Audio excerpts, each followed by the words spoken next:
안녕하세요. 반갑습니다. 잠깐 기도하겠습니다. 거룩하시고 자비로우신 하나님 아버지 감사합니다.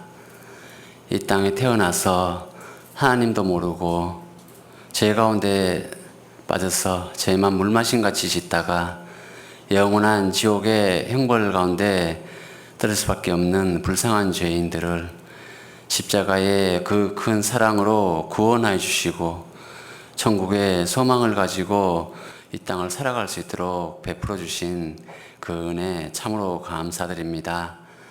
하나님의 뜻 가운데 살아갈 수 있도록 늘 말씀으로 교훈하여 주시고 또 하나님이 주신 그 말씀을 중심으로 우리 구원받은 성도들이 하나가 되어서 복음을 전하는데 더욱 힘쓸 수 있도록 도와주시기를 간절히 바라고 원합니다.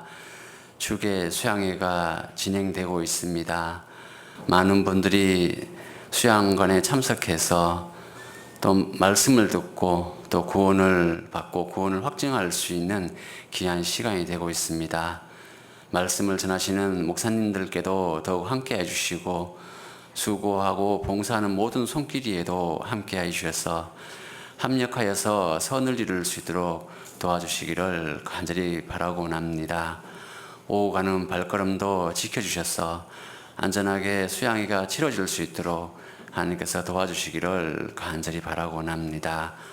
오늘 또 이렇게 나주교회 우리 형제자매님들 주일을 맞이해서 하나님 말씀 앞에 함께 교제를 나누고자 귀한 걸음을 하셨습니다. 이 시간이 결코 헛된 시간이 되지 않도록 말씀을 전하는 자의 입술도 주관하여 주시고 하나님 뜻이 온전히 무엇인지 마음에 새기고 돌아갈 수 있는 귀한 시간이 될 수 있도록 도와주시옵소서. 2023년도가 이제 얼마 남지 않았습니다. 하나님께서 이 한 해를 통해서 하시고자 하신 일들이 잘 마무리될 수 있도록 하나님께서 저희들을 사용해 주시기를 간절히 바라고 원합니다. 모든 것을 주님 손에 의지하고 맡깁니다. 주 예수님 이름으로 감사하며 기도드립니다. 아멘. 히브리서 말씀 찾겠습니다. 히브리서 13장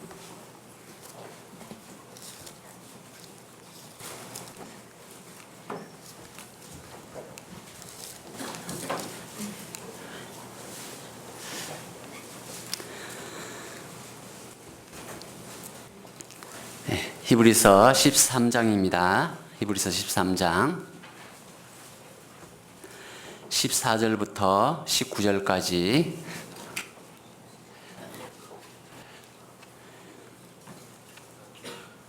히브리서 13장 14절에서 19절까지 같이 읽어보시겠습니다. 우리가 여기는 영구한 도성이 없고 오직 장차 올 것을 찾나니 이러므로 우리가 예수로 말미암아 항상 찬미의 제사를 하나님께 드리자. 이는 그 이름을 증거하는 입술의 열매니라. 오직 선을 행함과 서로 나누주기를 잊지 말라. 이 같은 제사는 하나님이 기뻐하시느니라. 너희를 인도하는 자들에게 순종하고 복종하라. 저희는 너희 영혼을 위하여 경성하기를 자기가 회개할 자인 것 같이 하느니라. 저희로 하여금 즐거움으로 이것을 하게 하고 근심으로 하게 말라. 그렇지 않으면 너희에게 유익이 없느니라. 우리를 위하여 기도하라. 우리가 모든 일에 선하게 행하려 함으로 우리에게 선한 양심이 있는 줄을 확신하노니 내가 더 속히 너희에게 돌아가기를 위하여 너희 기도함을 더욱 원하노라. 긴 말씀 함께 같이 읽어주셔서 감사드립니다. 저는 신안교회에서 이렇게 왔는데요. 나주까지 오는데 1시간 반 걸리더라고요. 정확하게. 과속 안 했습니다. 정상적인 속도로 지키면서 잘 왔는데 1시간 반 정도 이렇게 걸리는데 1시간 반 정도 거리면은 저희가 갈 곳이 많더라고요. 저희가 이제 신앙교회가 자립하고 나서 이제 같은 신앙군 내에 있는 교회가 세 군데가 됩니다. 지도교회도 신앙군이고 임자교회도 신앙군이고 또 지금 새로 세 번째로 자립한 교회도 이제 신앙군이죠. 그러다 보니까 또 신앙군이 섬 지역으로 이루어져 있는데 그럼에도 불구하고 교회가 세 개나 있습니다. 신기하지 않습니까? 섬으로 되어 있는데 교회가 이렇게 세 개가 이제 탄생을 했습니다. 그래서 나중에 이제 섬이라도 다리로 다 연결될 계획이 서 있기 때문에 저희가 이제 신앙군 안에 있는 신앙교회, 임자교회, 지도교회 이렇게 세 교회가 같이 이제 집회 신방도 하고 이제 조금씩 이제 교류를 하면서 교제하려고 노력 중에 있습니다. 그래서 그렇게 생각하다 보니까 저희 신앙교회에서는 새로 이렇게 생기다 보니까 아직 서툰 것이 많고 또 전도하는데도 아직 힘이 좀 부족한 부분들이 있습니다. 왜냐하면은 다들 어르신들이다 보니까 어르신들밖에 없거든요. 우리 봉사장님도 73시고 내년에도 74 되시는데 그나마 올해부터인가 언제 만으로 이제 나이가 바뀌었잖아요. 한 살씩 두 살씩 뭐 줄여가지고 만 나이로 계산하면은 그래도 이제 좀 괜찮은 것 같습니다. 지금 봉사의 어머니의 나이 또래가 60대 중후반입니다. 그러다 보니까 이제 조만간에 다 70대로 넘어갈 수 있는 몇 년만 지나면 그래서 어려운 교회 중에 하나인데 그럼에도 불구하고 하나님께서 신앙교회를 세우셨을 때는 뜻이 있으리라 믿습니다. 또 교회가 생겼기 때문에 교회가 없을 때와는 다르게 또 많은 분들이 또 고향을 찾아서 아니면 여러 가지 이유로 오시는 분들이 있지 않을까 생각을 합니다. 나주교회도 이 혁신도시가 생기고 나서 많은 분들이 이제 또 들어오시고 해서 특히 젊으신 분들이 오다 보니까 교회가 많이 젊어졌다고 그러시더라고요. 신앙교회도 더 많이 젊어졌으면 좋겠습니다. 그리고 그렇게 해야 또 교회가 또 전도하는데 도움이 될 것 같고 또 젊으신 분들이 들어오셔야 교회가 운영이 되잖아요. 연세 드신 분들만 계시니까 여러 가지 모든 것들이 좀 힘이 들고 어려움들이 있습니다. 기도 많이 해주시면 좋겠습니다. 또 목포교회에서 계시던 우리 청년 형제님이 한 분이 작년 입당식을 전에 기준으로 해가지고요 오셨습니다. 그래서 제가 혼자 다 할 뻔했던 뭐 방송부터 뭐 이런 거를 도와주셔가지고 엄청 편하게 이렇게 있는데요. 나이가 25이거든요. 뜻이 있는 자매님들은 기도해 보시고 이렇게 귀한 형제님이 지금 신안에 와 있는데 우리가 해외 선교도 가는데 그러잖아요.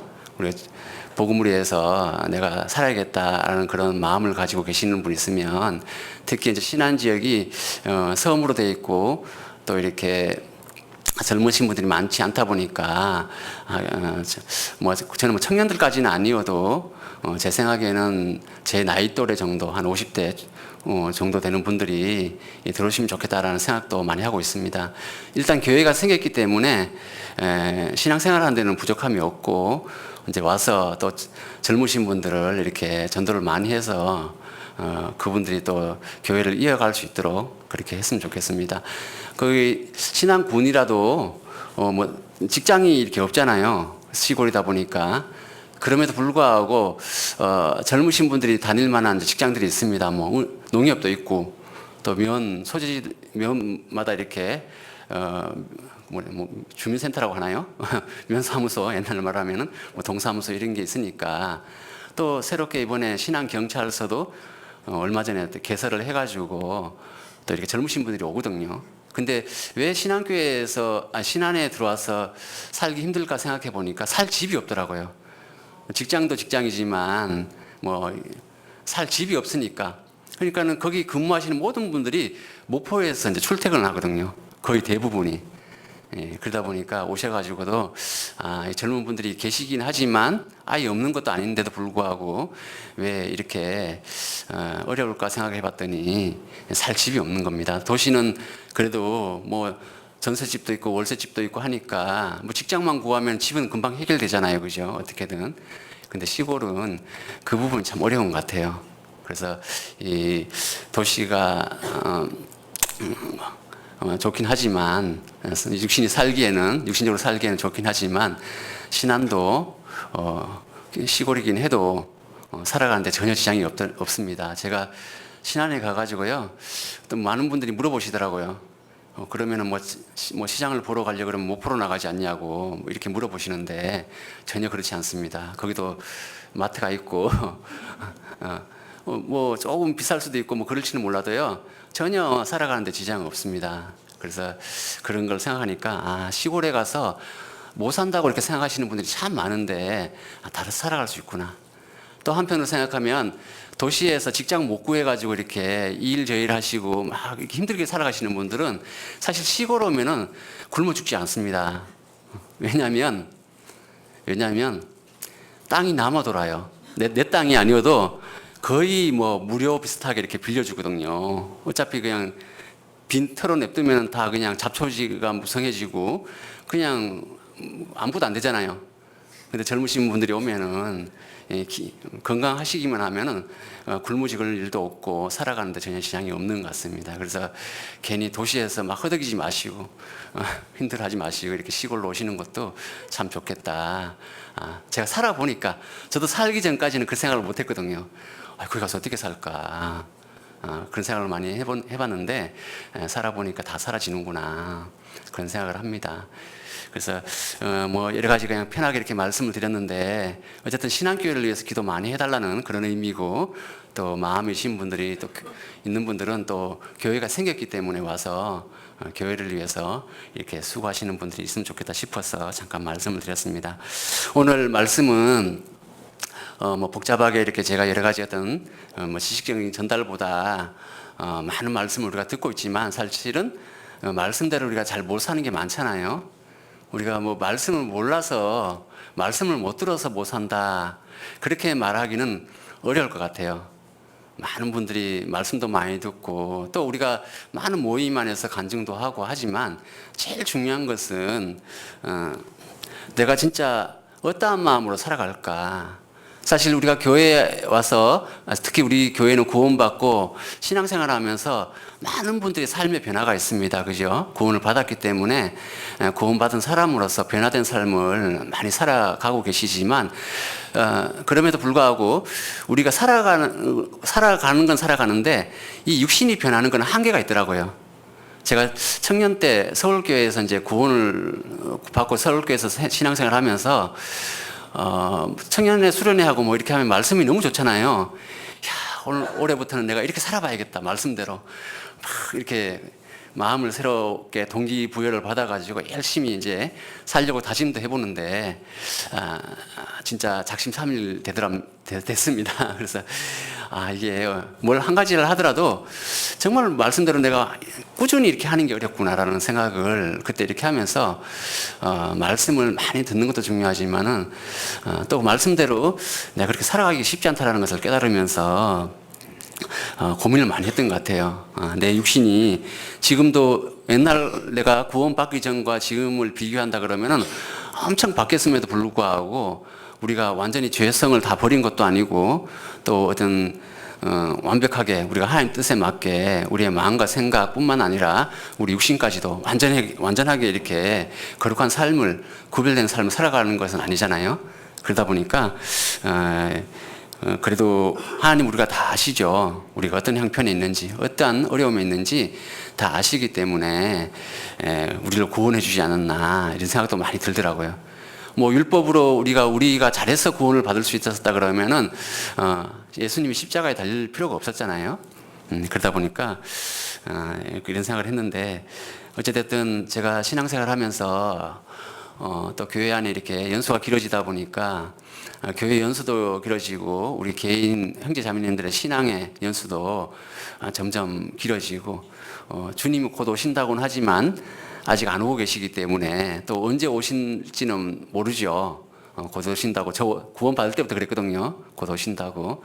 그러다 보니까 약간 어떤 지쳐가는 마음들도 좀 있으신 것 같고, 근데 왜 그럴까 생각을 해봤더니 정말 우리가 뜨거워져야 되는데 하나님 앞에서 뜨거워지고 서로 정말 사랑으로 하나님의 십자가의 사랑으로 똘똘 뭉쳐서 너무 감사하고 또 복음을 또 힘있게 이렇게 전해야 되는 이 시기에 교제를 하는데 좀 어려움이 있는 것 같습니다. 그 이유가 뭐냐면은 너무 어떤 형식적인 면에 너무 치우치다 보니까 사람을 너무 의식하다 보니까 어떤 진솔한 교제를 못하는 부분도 없지 않아 있지 않은가 이런 생각을 제가 해봤습니다. 그래서 오늘 주제를 입술의 열매라고 이렇게 주제를 잡았는데 그냥 쉽게 생각해서 간증이라고 생각하시면 좋을 것 같아요.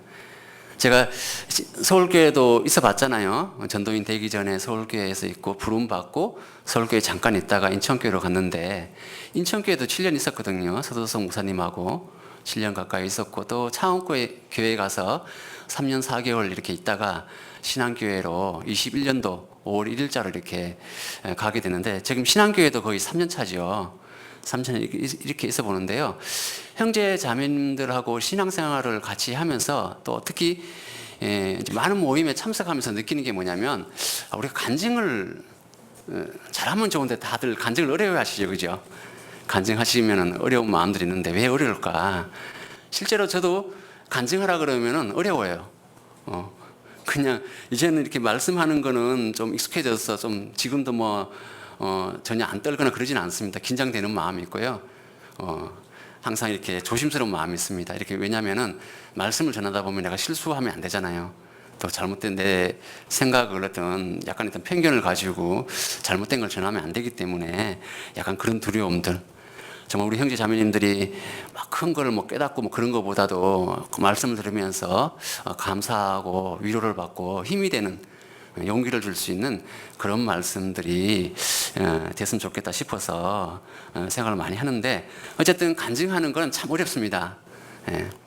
간증하는 거는 너무 어려운 게 내가 신앙생활을 하면서 잘 살면 잘 사는 걸 얘기하면 되는데 잘 못 살잖아요. 그래서 간증 부탁을 이렇게 해보면은 할 얘기가 없습니다. 이렇게 얘기하시는 분들도 많고 또 하시더라도 기도 부탁만 하겠습니다. 이렇게 하시는 분들도 많고 큰 우리 봉사회나 어머니의 무슨 원래 좀 큰 어떤 모임들은 그래도 선별을 해서 잘 하실 만한 분들을 이렇게 뽑기도 하고 또 그렇게 큰 모임, 큰 어떤 그런 모임이다 보니까 많은 분들이 기도도 하고 막 준비도 많이 하셔서 그런지 좀 간증이 좀 괜찮은데 구역 모임이나 조모임 이렇게 할 때는 간증이 이렇게 좀 원하는 것만큼 우리가 때로는 잘 못하지 않는가 이렇게 생각도 해봤습니다. 왜 그럴까 생각해 보면 일단은 항상 못 산다는 이유가 붙어 있더라고요. 항상 못하고 전도도 못하고 이런 분들은요 할 얘기가 없으니까 이제 간증시키는 것 자체가 부담스럽고 어떤 분들은 그것 때문에 교회에 모임에 안 오시는 분들도 실제로 있거든요. 가면 꼭 이제 또 오랜만에 가면 또 오랜만에 왔다고 시키잖아요. 그래서 우리 구역장님이나 청년의 부서장님이나 이렇게 모임을 인도하시는 분들은 그분을 잘 보고 그분이 어떤 마음으로 오는지 또 오자마자 또 너무 부담을 줘버리면 다음에 또 못 가겠다 그런 생각을 할 수도 있거든요. 그래서 그런 부분에서 잘 이렇게 살펴봤으면 좋겠습니다. 여기 이제 14절에 보면 이렇게 말씀하셨죠. 우리가 여기는 영관 도성이었고 여기가 어디죠? 이 세상을 말씀하잖아요. 여기는 영관 도성이었고 오직 장차 올 것을 찾나니. 이 장차 올 것이 뭡니까? 우리가 소망하는 것이 천국이잖아요. 찾는다는 말보다는 기다린다, 우리가 소망한다 그런 의미로 생각하시면 될 것 같아요. 우리가 여기는 영관 도성이 아니라는 것도 알고 우리가 앞으로 이제 천국, 영원한 도성, 천국이잖아요. 거기에 갈 것을 우리가 생각하고 살아가는 사람들이죠. 구원받은 사람들은. 이러므로 우리가 예수로 말미암아 항상 찬미의 제사를 하나님께 드리자. 찬미의 제사가 이제 오늘 주제로 말하면 입술의 열매라고 생각해도 괜찮을 것 같아요. 이는 그 이름을 증거하는 입술의 열매니라. 찬미의 제사가 하나님께 드리는 제사잖아요. 이것이 예수님의 이름, 하나님의 영광을 위해서 살아가는 입술의 열매다. 그렇게 말씀하고 있습니다. 그래서 입술의 열매라고 했을 때 입술에서 무슨 열매가 맺혀야 될까요? 구원받기 전에는 오로지 그냥 세상적인 얘기, 세상 살아가면서 뭐 좋은 얘기도 많죠. 뭐 세상적인 얘기도 도덕적으로 훌륭하고 좋은 얘기 많잖아요.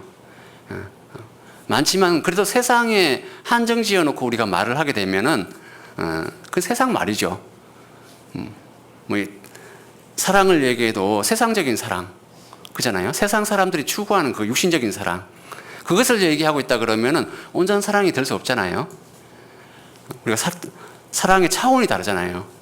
십자가에서 우리를 구원하신 그 사랑은 육신적인 사랑이 아니죠. 신의 사랑이고 정말 그 사랑을 통해서 하나님을 알게 되고 또 하나님을 알게 되었기 때문에 하나님 뜻대로 살고자 하는 간절한 마음도 생기고 또 같은 마음을 가지고 있는 형제 자매님들이 비록 육신이 있어서 약간의 어떤 부족한 부분들을 다 가지고 있지만 같은 믿음과 소망이 있기 때문에 교제할 때 더 진실한 마음으로 또 교제를 할 수 있다고 생각이 듭니다. 그래서 이러므로 우리가 예수로 말미암아 항상이라는 말은 예의가 없는 거잖아요. 잠깐도 예의가 없이 항상 늘 찬미의 제사를 하나님께 드리자.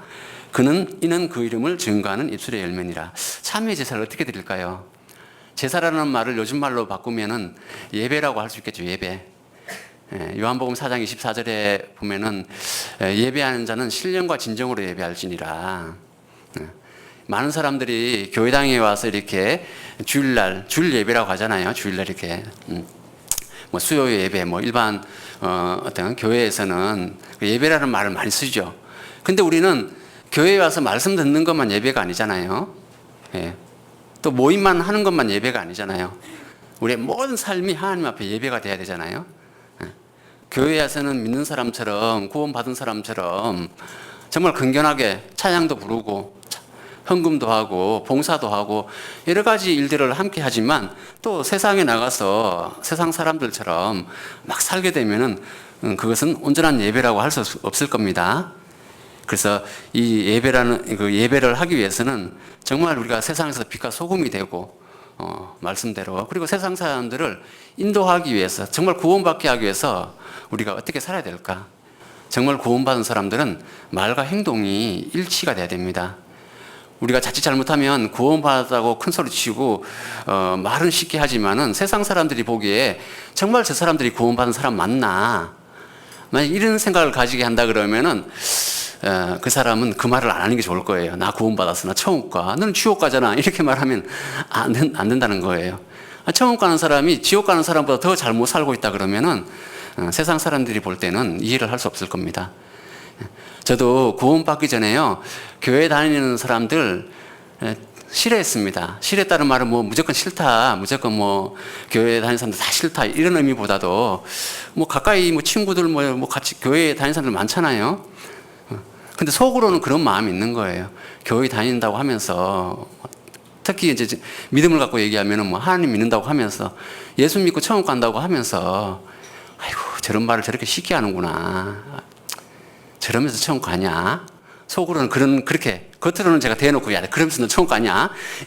그렇게 말하진 않아도 속으로는 그런 마음을 가지고 아이고 못돼 빠져가지고 저는 좀 죄송합니다. 본의 아니게 이런 얘기를 하게 되면은 자랑을 해야 되겠더라고요. 지금은 뭐 하나님 앞에 내가 죄인이고 뭐 죄 때문에 지옥 갈 수밖에 없는 운명에서 구원을 받았기 때문에 그렇게 말하는 것도 부끄러운 줄 알기 때문에 그래도 제가 구원받기 전에 착하게 살려고 노력하다 보니까 착한 사람이라는 얘기도 많이 듣고 얘는 착해 어릴 때부터 얘는 착해 얘는 법 없이도 살 애야 뭐 이런 식이에요. 얘는 순진해. 나중에 좀 크니까 그 말도 욕으로 들리더라고요. 순진해라는 말이 뭘 알아야 되는데 뭘 모른다는 그런 의미잖아요. 진짜 좋은 의미로 얘 순진하다 순수하다 어떤 그런 측면도 있지만은 또 한편으로는 너무 모르는 사람한테 그럴 수도 있잖아요. 순진해 뭐 그러거든요. 근데 그러다 보니까 교회 다닌다고 하면서 특별히 나보다 착하지 않은 사람들 보면 그게 무슨 나쁜 짓을 해서 도둑질을 해서 착하지 않다 그런 의미보다도 나하고 비교했을 때 예, 그렇잖아요. 말과 행동을 딱 보면서 아이고 저렇게 못돼 빠져가지고 저렇게 착하지도 않으면서 아니 하나님 계시면 착한 사람을 천국을 데려가야지 저런 사람을 무슨 천국 간다고 이렇게 생각을 많이 했습니다. 그러다 보니까 우리가 구원받은 사람들은요 세상 사람들이 봤을 때도 착하게 보여야 돼요. 일단은 무조건 큰 소리 친다고 뭐나 구원받았다고 막 내 믿음 있다고 막 그렇게만 말할 것이 아니라 진짜 하나님 보실 때도 우리가 거룩한 삶을 살아야 되지만은 구별되는 삶을 살아야 되지만 우리가 사람 앞에서도 그렇게 해야 될 것 같습니다. 여기 고린도후서 10장입니다. 여기 잡아두시고 고린도후서 10장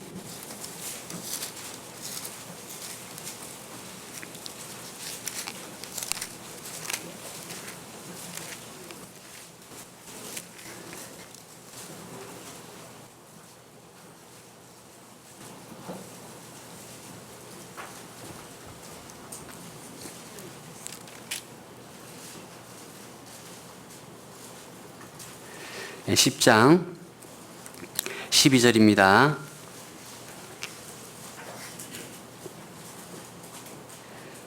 12절 13절 같이 읽어보시겠습니다. 우리가 어떤 자기를 칭찬하는 자로 더불어 감히 짝하며 비교할 수 없노라. 그러나 저희가 자기로서 자기를 헤아리고 자기로서 자기를 비교하니 지혜가 없도다.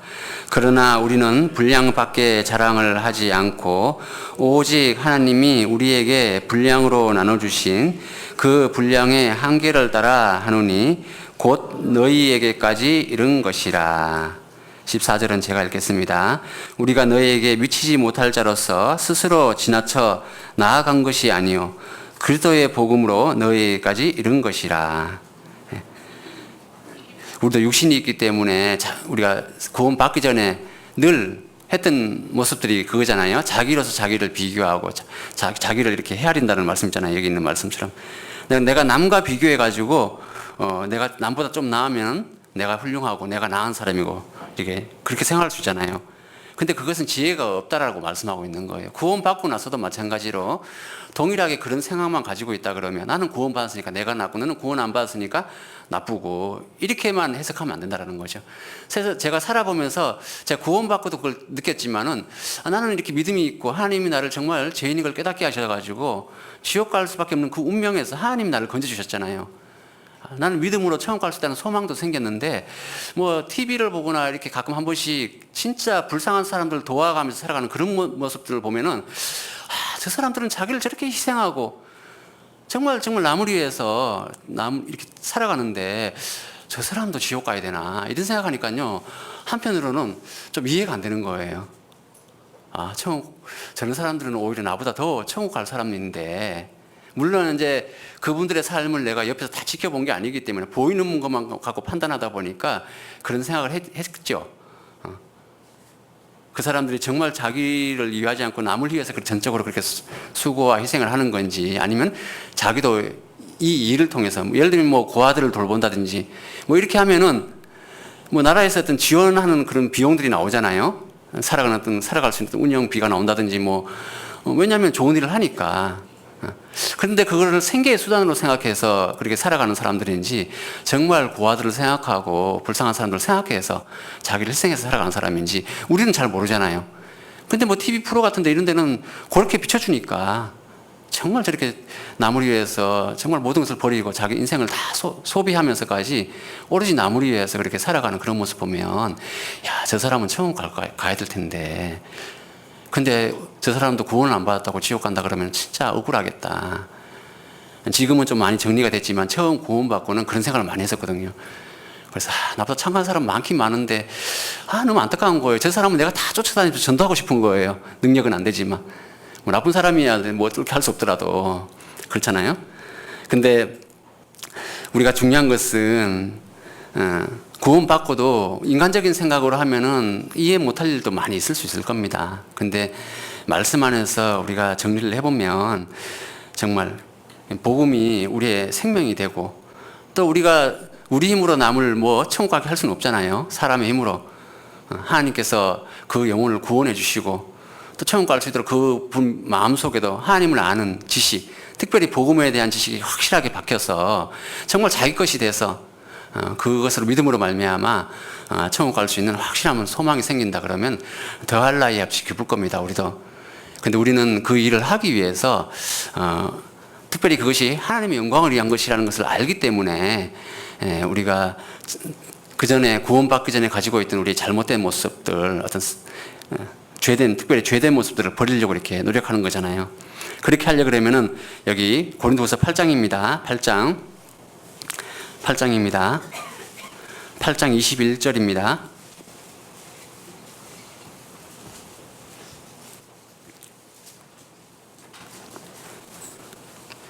8장 21절 같이 읽겠습니다.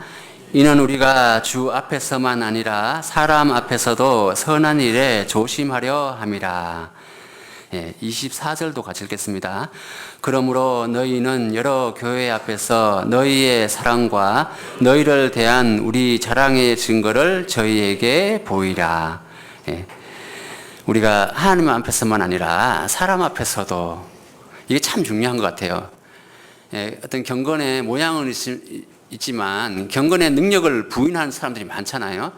특별히 어떤 외형적인 모습만 가지고 우리가 생각했을 때는 바리새인, 서기관, 율법사 이런 사람들을 우리가 따라갈 수가 없죠. 그분들은 도덕적으로 죄가 하나도 없는 사람이고 신앙적으로도 완벽에 가까울 정도로 모든 걸 다 지키는 사람들이잖아요. 그런데 오히려 그런 사람들이 예수님 앞에 책망을 받았죠. 우리 시대에 많은 하나님 믿는 사람들, 특별히 기독교인들이 참 많잖아요. 외형적인 모습만 가지고 비교하면은 우리가 그분들의 믿음을 따라갈 수가 없죠. 열심이나 뭐 새벽기도, 철야기도부터 해가지고요.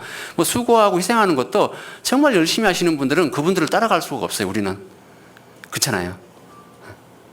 근데 하나님은 중심을 보시는 분이고 그분들이 정말 온전한 믿음이 있어서 그렇게 한다 그러면은 더 좋겠지만, 정말 우리보다 훨씬 잘 사는 사람들이 되겠지만, 그렇지 못한 이유가 있습니다. 책망을 받는 이유가 있습니다. 종교적인 열심으로 정말 하나님의 의를 모르고 자기 의를 세우려고 힘써 하나님의 의를 복종치 아니하였느니라. 그 말씀대로 자기 의라는 것이 있잖아요. 자기가 열심히 해야지 천국 갈 수 있다든지, 자기가 이만큼 해야 뭔가 하나님 인정받을 것 같다, 하나님 앞에. 그렇게 살아가면 아무리 열심히 해도 하나님의 영광을 가리는 사람들이고 하나님 앞에 합당치 않은 모습이잖아요. 우리도 신앙의 연수가 생기다 보면은 또 우리가 하는 뭐 봉사나 주어진 직분이나 거기에 익숙해지다 보면은 외형적으로는 많이 다듬어져 가지고 열심히 정말 할 수 있습니다. 근데 문제는 정말 초심을 잃어버리는 경우도 있다라는 거예요. 그래서 앞장서서 일하시는 분들이 오히려 교회 안에 문제를 일으키고 문제를 주는 역할을 하는 그런 분들이 참 많잖아요. 너무 안타까운 거예요. 제가 그런 모습들 보면. 뭐 다 그런 건 아니지만 한두 명이라도, 한 분이라도 교회 안에서 그러면은 그분의 영향력이 엄청 크거든요. 모든 분들이 그분한테 상처를 받거든요. 그러면은 참 안타까워요. 그분을 내어칠 수도 없고, 열심히 하시는데, 교회 안에 나름대로 열심히 해오셨는데, 근데 본인이 본인을 못 보게 되면은 그럴 수 있다라는 겁니다. 그래서 제가 뭐 누가 잘했다, 잘못했다, 잘 산다, 못 산다, 그런 것을 말씀드리기보다도 자기를 돌아보게 되면, 자기를 말씀 앞에 이렇게 비춰보면, 나는 잘 산다고 열심히, 나는 믿음 좋다고, 믿음이 생겼으니까 그만한 또 여러 가지 어떤 연단을 통해서 믿음이 생겼지만, 남들한테는, 다른 형제 자매님들한테는 혹시 내가 걸림이 되진 않는가, 그렇게 한번 돌아보고 자기를 생각해 보는 것도 좋겠습니다. 오늘 여기 우리 나주교회 여기 암송이 아까 보니까는 예수님이 마태복음 11장 28절 30절에 하셨잖아요. 수고하고 무거운 짐진 자들아 다 내게로 오라. 내가 너희를 쉬게 하리라. 저는 이 말씀이 정말 모든 형제자매들에게 적용이 되고, 또 더 나아가서는 정말 많은 영혼들이 구원받고 이 교회에 와서 적용이 됐으면 좋겠어요. 수고하고 무거운 짐진 자들아 다 내게로 오라. 내가 너희를 쉬게 하리라. 그 쉰다는 의미를 바르게 깨우치고, 평안이잖아요. 평강. 그 쉰다는 마음의 안식. 뭐 쉬는 날 내가 뭐 집에서 퍼져서 쉰다. 뭐 그렇잖아요. 그런 의미의 쉼이라기보다는 정말 참된 안식, 위로, 그런 것들이 이 교회 안에서 누려야 되거든요. 근데 교회에 왔더니 뭐 진짜 직장에서도 시달리고 세상에 시달리고, 교회에 왔는데 똑같이 시달리기만 한다 그러면 누구 말대로 우리가 죄송합니다 이런 표현을 써가지고 시달리는다는 표현 쓰면 안 되는데, 교회 일을 하다 보면은 어떤 책임감으로 정말 주님 앞에 순종하는 마음으로 열심히 했는데 어느 순간부터는 그냥 일이 돼버린 거예요. 일이 돼버리고 너무 힘든 거예요. 제가 서울교회에 있을 때도 청년회 때 같이 교제하는 형제 자매님들이 열심히 또 교제 생활을 하니까, 모임에 잘 나오고 하니까, 또 그런 분들은 또 잘 하시니까 이제 봉사도 하시게 되잖아요, 자연스럽게. 근데 문제는 봉사를 시작하면서 교제에 떨어지시는 분들 보면 너무 안타까운 거예요. 아니, 좋은 마음으로 정말 열심히 잘 살아갈 것 같아서 또 봉사를 직분을 맡기기도 하고, 또 자기가 자원해서 또 교회학교나 뭐 찬양대나 여러 가지 봉사를 가서 열심히 하다가 어느 순간 보면은 떨어지는 분들 보면 참 안타까운 거예요. 왜 그럴까? 우리가 교회는 쉼을 얻는 곳이다 이렇게 생각하고, 모든 분들이 여기 와서 편안하게 정말 마음의 안식을 얻고 갈 수 있는 그런 곳이 됐으면 좋겠습니다. 그래서 수고하고 무거운 짐진 자들아 다 내게로 오라. 내가 너희를 쉬게 하리라. 나는 마음이 온유하고 겸손하니 나의 멍에를 메고 내게 배우라. 저는 교회 일 하면서 저도 여기까지 오면서 참 어려운 것 중에 하나가, 정말 주님 뜻대로 살고 싶은 그 간절한 소원도 생기고, 또 교회 안에 하나하나 작은 일에 순종하니까 여기까지 왔죠. 제 성격을 얘기하면은 저는 정말 내성적인 사람이고 말도 할 줄 모르고, 구원받기 전에는 물어보는 거 외에 먼저 말한 적이 한 번도 없고, 물어보는 것도 되게 짧게 이름이 뭐예요? 그러면 박원근. 아주 짧게 그냥 이렇게 얘기하고 그랬던 사람이거든요. 말하기 너무 힘들었어요. 말을 잘 못하기도 하고, 또 실수할까봐. 제가 너무 내성적인 게, 사람을 두려워했나 아니면 뭐 모르겠습니다. 하여튼 부끄러움을 많이 탔어요. 그러니까는 말하는 것 자체도 부끄러운 거예요, 말. 근데 그랬던 사람이 여기까지 올 때, 좀 쉽지 않았겠죠. 교회에 제가 교제에 붙어가지고 2년, 3년 이렇게 되니까 뭔가 딱 보이기 시작하더라고요. 아, 저렇게 교제에 잘 붙어 있으니까 직분을 주는구나. 그럼 나한테도 막히면 어떡하지? 뭐 그런 두려움이 생긴 거예요. 제발 나는 피해가야 되는데, 나는. 근데 참 신기한 거는요, 그렇게 육신적인 생각이 들면서도 또 마음 한편으로는, 나도 주님 일 하고 싶은데. 그리고 구원받고 제일 부러웠던 분들이 전도인들. 하는 일은 말씀 전하는 것밖에 안 보이니까, 뭐 무슨 고통인지 고난인지 그런 건 모르고, 그때는. 그냥 앞에서 하나님 말씀 전하는 게 너무 보기 좋은 거예요. 나도 성격만 좋으면 좀, 저런 거 했으면 좋겠는데. 근데 난 너무 내성적이고, 무슨 말을 해야 될지도 모르겠고, 이거 어떡하냐.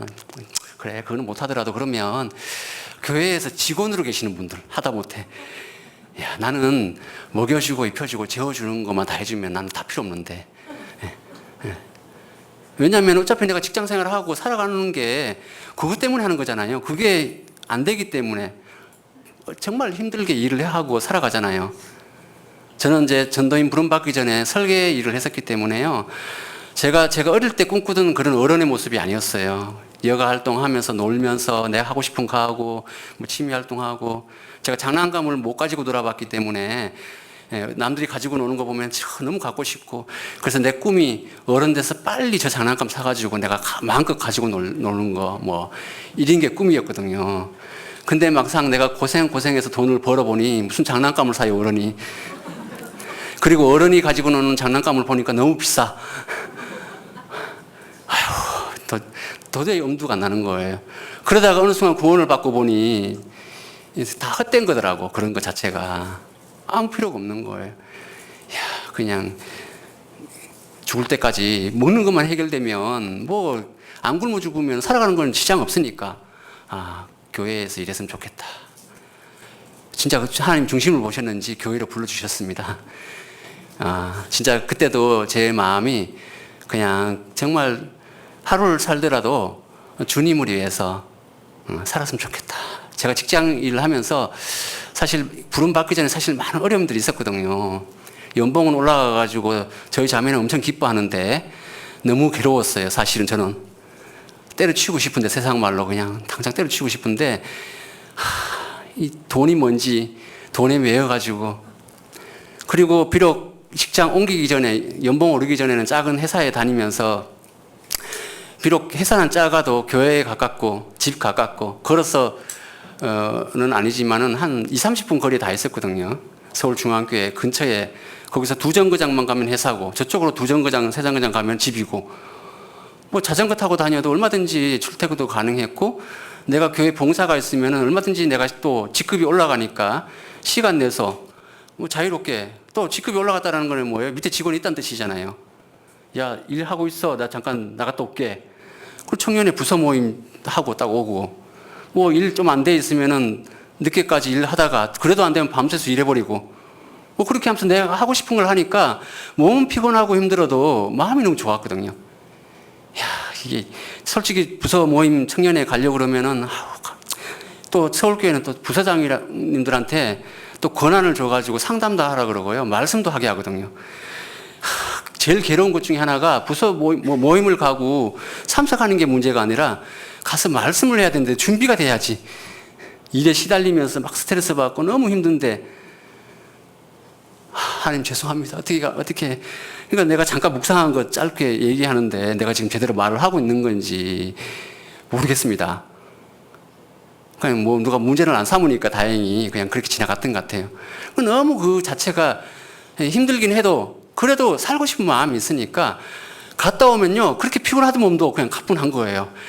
마음이 후련하고, 그 피곤한 몸을 이끌고 갔는데도 불구하고, 야, 정말 주님을 일을 하고 내가 하고 싶은 일을 하면 피곤해도 이렇게 즐겁게 할 수 있는데, 피곤도 풀리는데, 그런 생각을 했거든요. 뭐 여기 계시는 분들은 이제 다 연세가 계신 분들도 계시고 청년들도 있지만, 제가 그 청년 때이기 때문에 가능했던 일이 아니었나 또 생각해 봅니다. 그런데도 제가 36까지 청년에 있으면서, 몸담고 있으면서요, 그렇게 계속 살아왔었거든요. 근데 참 감사한 것은 하나님이 저를 훈련시킨 거더라고요. 그런 것들이 훈련을 시키고 쓰시려고 그러시는지, 하나님 그렇게 하시는데, 제가 이제 청년회 하고 또 구역장하고 뭐 상담인 하다가 이렇게 부름을 받으면서, 제가 능력은 없지만 주님이 쓰시겠다 하시니까 그냥 순종하고 들어왔는데, 막상 또 이 전도인의 이 연수도 또 길다 보니까 여러 가지 일들을 경험하고 힘든 것들을 많이 듣게 되고 보게 되고 그러잖아요. 그러면서 어떤 저의 어떤 한계점을 이렇게 느끼는 그런 시간들도 있는 것 같아요. 근데 어찌됐든 사람이 어떻게 보든 제 중심에 이 마음이 있다라는 것은 하나님이 아시고 또 우리 형제 자매님들이 알아주셨으면 좋겠다. 그래서 제가 신앙교회에 와서도 늘 형제 자매들하고 말씀 같이 나누는 것 중에 하나가, 뭐 주제는 조금씩 다르게 잡지만은 비슷비슷한 얘기를 할 수밖에 없더라고요. 그리고 같이 교제하고 싶어요. 진실하게. 저의 부족한 모습만 보지 마시고 같이 힘을 모아서 열심히 전도하고, 또 서로 부족한 걸 서로 채워주면 되잖아요. 하나님이 사람마다 달란트를 다 다르게 주셨는데, 하나님은 많이 주신 분에게는 많이 남기기를 원하시지만 적게 준 사람한테는 적게 남겨도 하나님 책망을 안 하시잖아요. 안 남기는 게 문제인 거잖아요. 재능이 다 다르기 때문에 많은 재능이 있는 사람은 그 재능만큼 세상 일을 하는 것보다 하나님 일을 하는 것이 하나님께 영광이 되고, 또 하나님 일이니까 상급도 많아지겠죠. 그렇다고 해서 재능이 적은 사람이라고 해서 상급이 적을까? 꼭 그렇지만 않을 거예요. 그 적은 재능으로 중심을 보시는 하나님 앞에 정말 죽기를 각오하고 살아가는 사람이라면 오히려 그 사람이 재능 많은 사람보다 하나님께 더 영광이 될 수도 있을 겁니다. 그렇잖아요. 보이는 것은 보이는 것만 갖고 판단하게 되면, 사람이 하는 것만 갖고 판단하게 되면 저 사람은 많이 하니까 잘한다, 저 사람은 조금 하니까 못한다, 뭐 그렇게 판단하지만은 하나님은 그 중심을 보잖아요. 아니 당연히 많이 준 사람은 많이 하는 게 당연한 거지. 그거는 하나님 보실 때는 그렇잖아요. 아니 탱크가 탱크처럼 살아가는 건 당연한 거잖아요. 근데 티코 보고 탱크처럼 하라 그러면 안 되잖아요. 그건 요구하는 것이 잘못된 거죠. 하나님도 그걸 분명히 그렇게 하실 거예요. 사람도 마찬가지잖아요. 어떤 용도에 맞게 어떤 기구를 만들고 물건을 만들더라도 그 용도에 맞게 딱 세워지면은 그건 합당하게 잘 살아가는 거예요. 쓰임 받는 물건이에요. 그렇잖아요. 근데 그 용도를 넘어서 다르게 쓰임 받으려고 그러면은 문제가 생기잖아요. 사람도 하나님은 특히 구원받은 사람들에게는 똑같이 한 문화씩 주고 장사라고 말씀하셨잖아요. 그게 신앙생활이잖아요. 한 문화를 갖고 10문화를 남기는 사람도 거기에 합당하게 칭찬하시고 상급을 주시고, 한 문화 갖고 5문화 남겨도 거기에 합당하게 칭찬하시고 상급을 주시잖아요. 한 문화 하나 갖고 한 문화를 남겨도 하나님 분명히 거기에 맞게 칭찬하시고 상급을 주실 거예요. 근데 문제는 한 문화 갖고 수건에 싸서 땅에 묻어두는 것은 죄가 되거든요. 그래서 예수님이 책망하실 때 왜 그렇게 잘못된 생각을 했냐라고 막 생각을 막 하신 게 아니잖아요. 책망하신 게 아니잖아요. 내가 네 생각대로 널 판단하노니 정말 그렇게 생각했다 그러면은 은행에 맡겨서 별이라도 찾게 해야 되지 않았겠냐고 책망하셨잖아요. 그 생각 자체를 책망하신 게 아닙니다. 생각이 어리면은 어린 대로 인정해 주시고, 그래도 더 하나님 앞에 합당한 모습으로 생각을 했다 그러면 최소한 이것만큼은 해야 되지 않았냐 라고 그렇게 말씀하시는 거예요. 우리에게도 마찬가지입니다. 교회 생활하면서 앞에서 크게 귀하게 쓰임 받는 것처럼 보이는 분도 계시고, 어떤 분은 아주 소소하게 거의 뭐 안 쓰이는 것처럼 그럴 수도 있지만, 하나님은 믿음의 분량대로 분명히 우리를 쓰신다라는 거예요. 그것이 하나님의 방법입니다. 그래서 24절에 그러므로 너희는 여러 교회 앞에서 너희의 사랑과, 여러 교회 앞에서 너희의 사랑이죠. 먼저 내가 받은 그 구속의 십자가의 사랑, 그것이 크면 클수록, 내가 요즘 이하 목사님 주제 거의 안 바꾸시고 하시는 거 있잖아요. 성령 충만을 받으라 그러잖아요. 사랑이 충만한 사람이 성령 충만을 받는 거죠. 하나님의 사랑이 충만한 사람은 너희를 대한 우리의 자랑의 증거를 저희에게 보이라.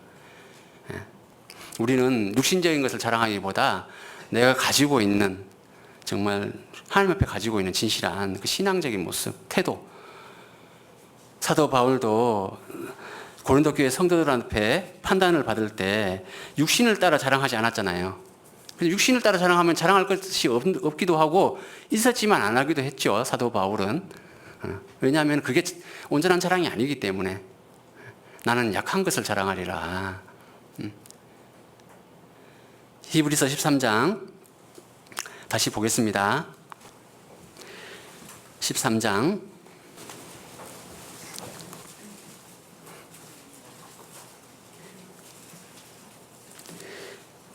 이러므로 15절입니다. 이러므로 우리가 예수로 말미암아 항상 찬미의 제사를 하나님께 드리자. 찬미의 제사라고 했는데 이게 희생이라는 뜻을 가지고 있습니다. 하나님께 드리자. 이는 그 이름을 증거하는 입술의 열매니라. 오직 선을 행함과 서로 나눠주기를 잊지 말라. 이 같은 제사, 이 같은 제사라고 그랬죠. 똑같은 앞에 찬미의 제사, 이 같은 제사. 이 같은 제사는 하나님이 기뻐하시니라. 우리가 진정한 예배는 이렇게 입술의 열매.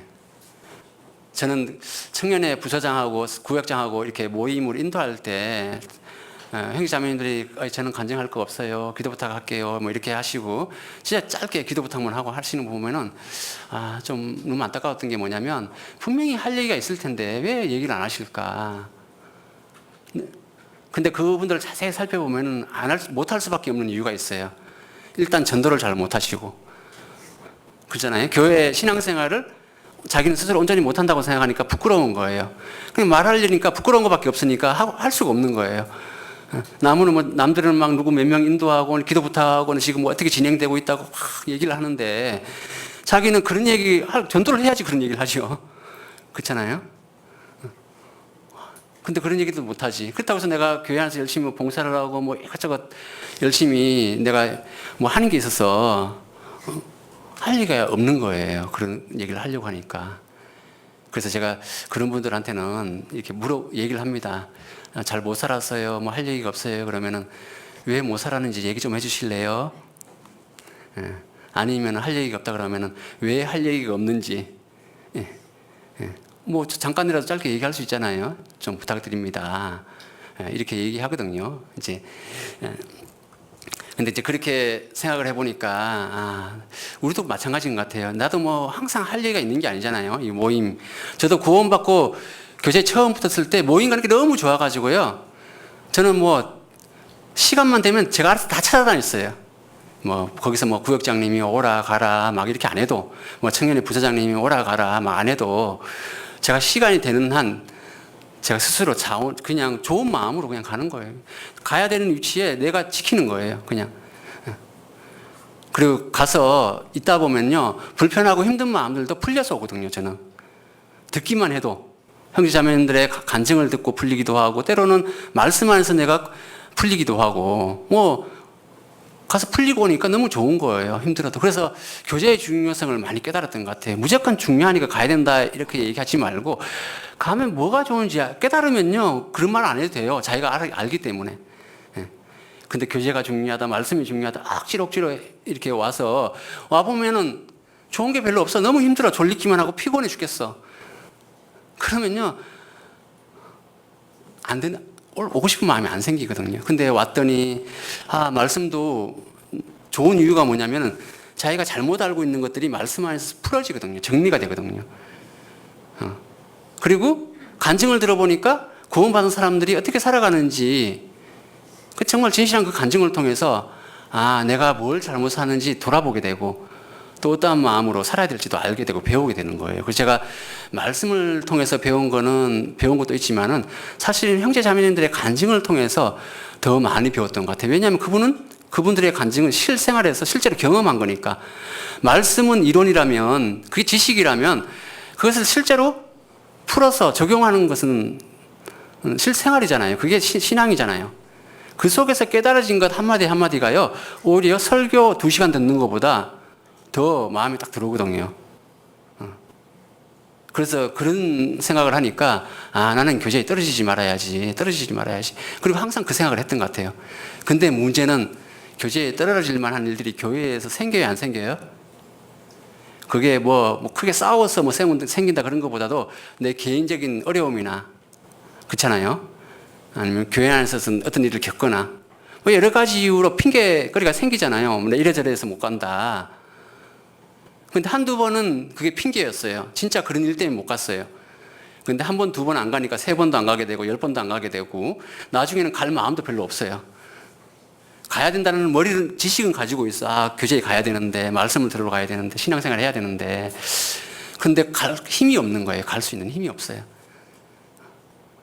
그러니까는 그냥 주저앉아 있게 되고, 때가 되면 가겠지. 막연하게 생각하다가 그냥 결국은 영영 못 돌아오는 분들이 계시더라고요. 그분들은 정말 구원을 받았는지 안 받았는지 이제 우리는 모르죠. 교회에 안 오시니까. 그리고 간신히 돌아온 분들은 그런 얘기 하시잖아요. 내가 몇 년 동안 교제에 떨어져 있었는데 너무 힘들었다고. 또 와가지고 교제에 붙은 게 나 이렇게 지금 좋다고 하시는 간증이니까 이해가 되지. 그분이 만약 끝까지 안 돌아왔다면, 안 돌아왔다면 어떻게 됐을까 이렇게 생각을 해보거든요. 그래서 그래서 그런 걸 간증을 들으면서 난 절대로 떨어지지 말아야지. 근데 실제로 제가 떨어진 적은 한 번도 없는데요. 교회 안에 있으면서 마음은 수십 번도 떨어졌어요, 사실은. 그게 한 달이 걸리든 2달이 걸리든 몇 개월이 걸리든 마음은 이미 여러 번 떨어졌어. 근데 참 감사한 것은 억지로라도 나와 있으니까 회복이 되었다라는 거예요. 아마 그 시간이 점점 길어졌으면 진짜 떨어질지도 몰라요. 그렇잖아요? 근데 그래도 한 달에 한 번을 나오든 2번을 나오든 그 횟수가 중요한 것이 아니라 내가 어떠한 마음으로 정말 주님을 붙들고 말씀을 붙들고 정말 이 신앙을 내가 붙들고 있는가, 정말 하나님을 사모하고 하나님 뜻대로 살고자 하는 간절한 마음이 있으면 그 위기는 하나님이 극복할 수 있도록 분명히 도와주신다라는 것을 우리가 생각해야 됩니다. 그래서 오늘 입술의 열매라고 했을 때 이 간증이잖아요. 간증을 생각했을 때 오직 선을 행함과 서로 나눠주기. 이 선을 행한다는 것은 하나님이 찬양받을 만한 선입니다. 그냥 우리가 도덕적으로 선. 물론 이것도 중요하지만은 하나님이 찬양받을 만한 선. 이 서로 나눠주기가 그 원어의 뜻을 가지고 생각하면은 사귐, 교제예요. 그래서 교제라는 말은 사귄다는 뜻도 있지만은 서로 나누어 준다는 표현도 들어가 있잖아요. 이것을 갖고 생각해 보면 뭘 나눠줄까요? 모임 오면 우리가 뭘 나눠줘야 될까요? 제가 돈이 많으니까 돈 10,000원씩 받으십시오. 여러분 돈으로 안 되고 저는 커피 한 잔씩 나눠드리겠습니다. 커피. 이런 걸 나눠주라 그럴까요? 서로 나눠주기가 뭘까요? 정말 오늘 주제로 이렇게 말씀을 드리면은 정말 귀한 간증을 나눠주셨으면 좋겠어요. 저는 그래서 정말 구원받은 사람이라면요, 잘 못 살아도 거기서 하나님을 향하면 진실한 마음들이 있을 거예요. 간절한 소원이 있을 거예요. 빌립보서에 있는 말씀대로 두렵고 떨림으로 구원을 이루라고 말씀하셨잖아요. 두렵고 떨리는 마음이 있을 거예요. 진짜 잘 살려고 하면 할수록 그 마음은 진실해질 거예요. 그 마음을 작지만 내가 표현을 하면요, 서로 그것을 통해서 힘을 얻기도 하고 위로를 받기도 하고. 왜냐하면 아까도 말씀드린 것처럼 100% 잘 사는 사람은 한 명도 없어요. 다 부족해요. 사실 하나님 볼 때는. 우리의 의는 뭐 성경 강의 때 배우잖아요. 천국 갈 만큼 착한 사람은 한 명도 없어요. 도덕적으로도. 구원받고도 마찬가지예요. 우리의 육신은 하나님 보시기에 완전하지 못합니다. 정말 도토리 키재기라고 하잖아요. 사람 볼 때는 더 잘하고 못하고 잘 살고 못 살고 그럴 수 있지만 하나님 보실 때는 하나님은 껍데기만 보시는 게 아니잖아요. 속을 보시잖아요. 봉사 열심히 하는데 불평불만을 가지고 있고 의무적으로 책임감으로 막 정말 온갖 희생을 다 하는데 남을 다 판단하고 있어요. 그리고 속으로만 그런 것이 아니라 때로는 그것 때문에 분노가 나와가지고 막 내뱉었어요. 그러면 상급을 다 까먹어 버리는 거잖아요. 하나님은 저울에 달아보셔가지고 그잖아요. 열심히 한 걸 그것만 다는 게 아니잖아요. 다 종합적으로 보실 거거든요. 그러니까 먼저 된 자가 나중되고 나중된 자가 먼저 된다는 그런 말씀들이 뭐 높고 낮음을 얘기한다기보다도 하나님 앞에 최종적인 어떤 결론 놓고 봤을 때는 완전히 달라질 수도 있다는 겁니다. 그래서 그런 측면에서 우리가 생각하면 무엇을 나눠줄까? 누가복음 6장 45절에 보면 선한 사람은 마음에 쌓은 선에서 선을 내고 악한 자는 그 쌓은 악에서 악을 내나니 이는 마음에 가득한 것을 입으로 말함이니라. 입으로 나오는 것들은 속에 있는 것이 나오는 거잖아요. 무엇을 담고 있느냐에 따라서 나오는 겁니다. 그래서 우리가 성경 강연할 때 말씀 들으면은 죄 말씀 들으면은 사실 구원받아야 될 사람들만 적용되는 것이 아니라 사실은 구원받은 사람도 그 말씀을 통해서 찔림을 받아야 되고 찔려야 돼요. 왜냐하면은 내가 죄인이라는 것이 구원받기 전에만 죄인이 아니잖아요. 구원받고도 똑같은 죄를 짓고 있잖아요. 그럼에도 불구하고 하나님은 나를 사랑하셔서 천국 하나님의 자녀가 되게 해주셨거든요. 얼마나 감사해요. 그것을 생각해 보면 우리가 큰 소리 칠 사람은 한 명도 없습니다. 그래서 우리가 같이 여기 암송하고 있는 예수님이 나는 온유하고 겸손하다라고 이렇게 말씀하실 때 사실은 진짜 신앙적이고 바른 모습은 온유하고 겸손해져야 돼요. 척하는 것이 아닙니다. 척하는 사람은 특징은 뭐냐면 사람마다 달라요. 이 사람한테는 온유하고 겸손하고 정말 진짜 이런 분이 없어요. 근데 어떤 상황에서는 또 달라져 버려요. 그럴 수 있거든요. 온유하고 겸손해야 됩니다. 나의 멍에를 메고 내게 배우라. 그 멍에가 뭐겠습니까? 우리는 예수님의 십자가를 메고 간다. 예수님이 십자가를 맸던 것처럼 나의 십자가, 그걸 멍이라고 생각할 수 있잖아요. 근데 우리는 대부분 안 좋은 것을 십자가라고 생각하거든요. 안 좋은 거.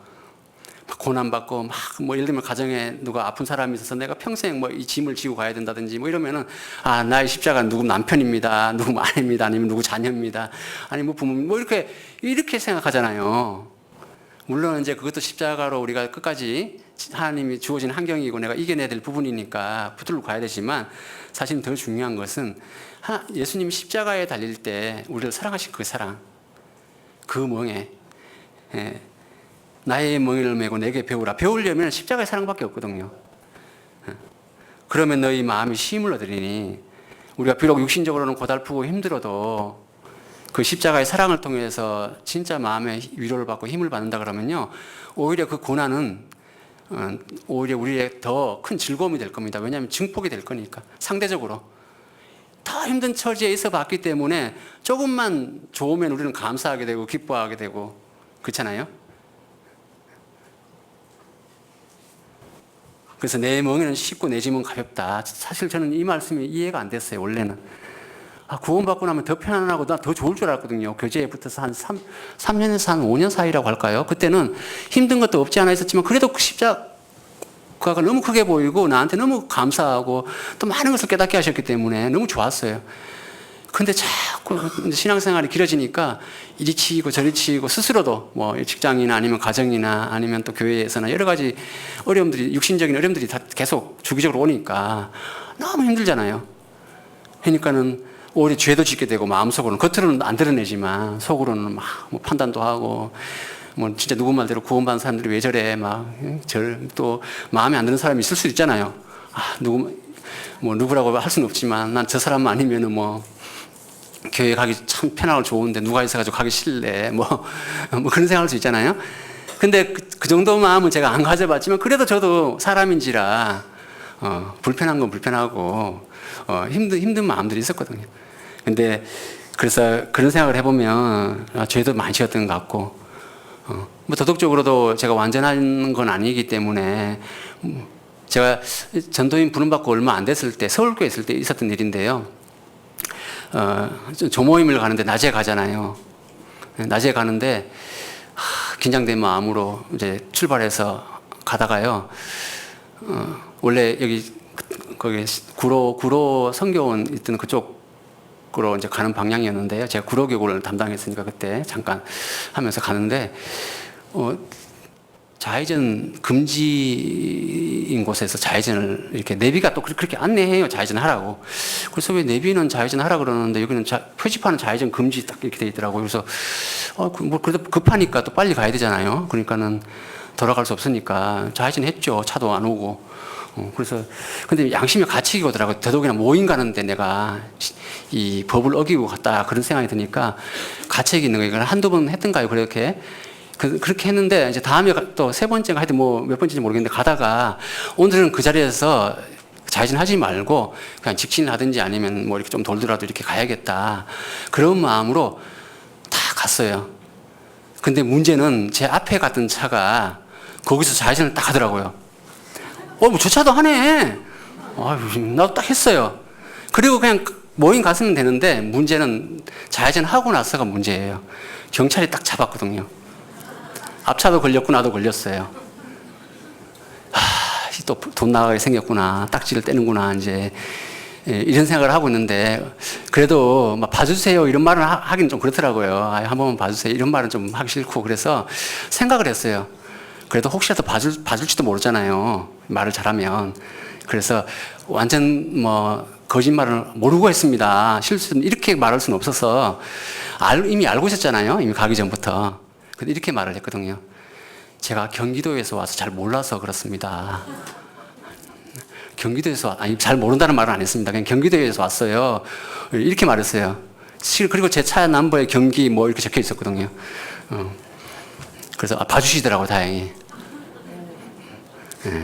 다음부터 그러지 마십시오. 이제 이렇게 하시더라고요. 그래서 알고 이제 이렇게 떨리는 마음을 좀 가다듬고 다시 모임을 갔는데 그때는 좀 양심이 밝았죠. 죄책감이 있으니까 말씀을 하려는데 죄책감이 있으니까 불편하더라고요.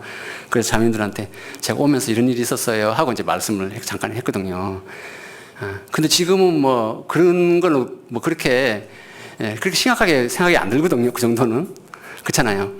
정말 우리가 사실 세상 법도 지켜야 되는 거잖아요, 우리가. 근데 그리스도인으로서 뭐 그런 것을 이렇게 어기면서 살아가는 그런 경우가 있습니다. 근데 특히 이렇게 말씀 전하는 사람이 그렇게 하면 다 부끄럽고 막 좀 그런 마음이 있는 것 같아요. 그래서 우리가 살아가다 보면 본의 아니게 하나님 앞에서나 사람 앞에서나 죄를 짓게 되는 그런 모습들이 있습니다. 여기 17절에 보면은 너희를 인도하는 자들에게 순종하고 복종하라. 저희는 너희 영혼을 위하여 경성하기를 자기가 회개할 자인 것 같이 하느니라. 저희로 하여금 즐거움으로 이것을 하게 하고 근심으로 하게 말라. 그렇지 않으면 너희에게 유익이 없느니라. 너희를 인도하는 자들. 이제 말씀을 처음 듣는 분들은 인도하는 자들 있죠. 인도하시는 분들이 계시잖아요. 그래서 구원을 받고 또 교제도 옆에서 누가 같이 인도를 해주면은 혼자 오는 것보다 더 오기 좋잖아요. 특히 우리는 인간적으로 이렇게 성격이 다 다르다 보니까 혼자 하면 용기도 안 나고 또 서먹서먹하고 불편하고 그런 걸 싫어하는 사람이 있거든요. 저처럼. 근데 저는 참 감사했던 게 워낙 내성적이다 보니까 어디 가든지 똑같았어요. 세상에서도 그렇고 교회에서도 그렇고 똑같기 때문에 그런 마음이 있어도 가야 될 자리는 꼭 갔어요. 불편하다고 안 가고 그런 것보다도. 그 대신 남들처럼 그렇게 행동은 안 하죠. 뭐 가서 먼저 인사하고 뭐 이런 것보다 그러니까 있어야 될 자리는 그냥 가서 조용히 있어요. 그냥 가만히. 뭐 구역 모임을 가도 가만히 앉아 있고 뭐 청년의 모임을 가도 그 사이에 다 앉아 있고 뭐 하여튼 그 자리에 가만히 앉아 있으면 다른 분들이 먼저 와서 아는 척을 하거든요. 그러면서 이제 점점 가깝게 오래 이제 교제를 하게 되니까 친한 분들도 생기고 또 친해지면 또 제가 또 그렇게 내성적이지 않습니다. 농담도 하고. 근데 한번 처음에 친해지기까지는 시간이 좀 걸려요. 근데 내가 먼저 접근을 한 스타일이 아니다 보니까 그걸 어려워하니까 앞에 다가와 주시면 참 좋은데 근데 그런 사람한테 또 너무 쉽게 막 엄청 친한 것처럼 접근하면요 막 겁을 내요. 이 사람 왜 이러지? 내가 언제 봤다고. 막 이런 마음이 있거든요. 그럼 막 경계를 해요. 좀 이렇게 안 했으면 좋겠다. 나는 불편하거든요. 나는 본인이 하는 것처럼 그렇게 반응을 못 하겠거든요. 가만히 앉았다 갑자기 나도 얼굴이 밝아지면서 아유 자매님 형제님 어이 오셨어요 막 이렇게 행동을 못 하거든요. 왜 그러시죠? 왜 그러세요? 뭐 약간 이렇게 되잖아요. 근데 이제 그런 것들이 이제 자연스럽게 좀 우리가 살필 줄 안다 그러면요 그 사람에 맞게 인도하는 방법도 잘 살펴서 이렇게 하시면 좋겠어요. 그래서 무조건 뭐 말씀이 중요하고 교제가 중요하다 답만 얘기하지 말고 가서 어떤 게 좋은지 또 내가 배운 게 있잖아요. 그러면 거기에서 간증도 해주고 이렇게 참 좋더라. 가면은 내가 사실 나도 이렇게 힘들었는데 이렇게 가서 하나님 주신 말씀을 통해서 이렇게 깨닫고 형제자매들 간증을 들어보면은 같은 정말 그 구원받은 사람으로서 느끼는 동질감 있잖아요. 같은 어떤 고난이나 어려움 통해서 주는 어떤 그런 유연이라고 할까요? 여러 가지를 이렇게 느끼게 되거든요.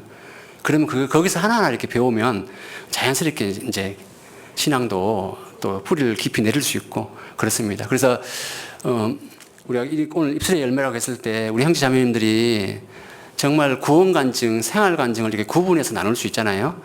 구원 간증을 정말 1년에 한 번 이상은 꼭 할 수 있도록 기도해 보시고 준비를 하셔야 될 것 같아요. 왜냐하면 제가 모임을 가면 구원 간증답게 하는 경우를 보는 경우도 있지만 못 보는 경우도 참 많아요.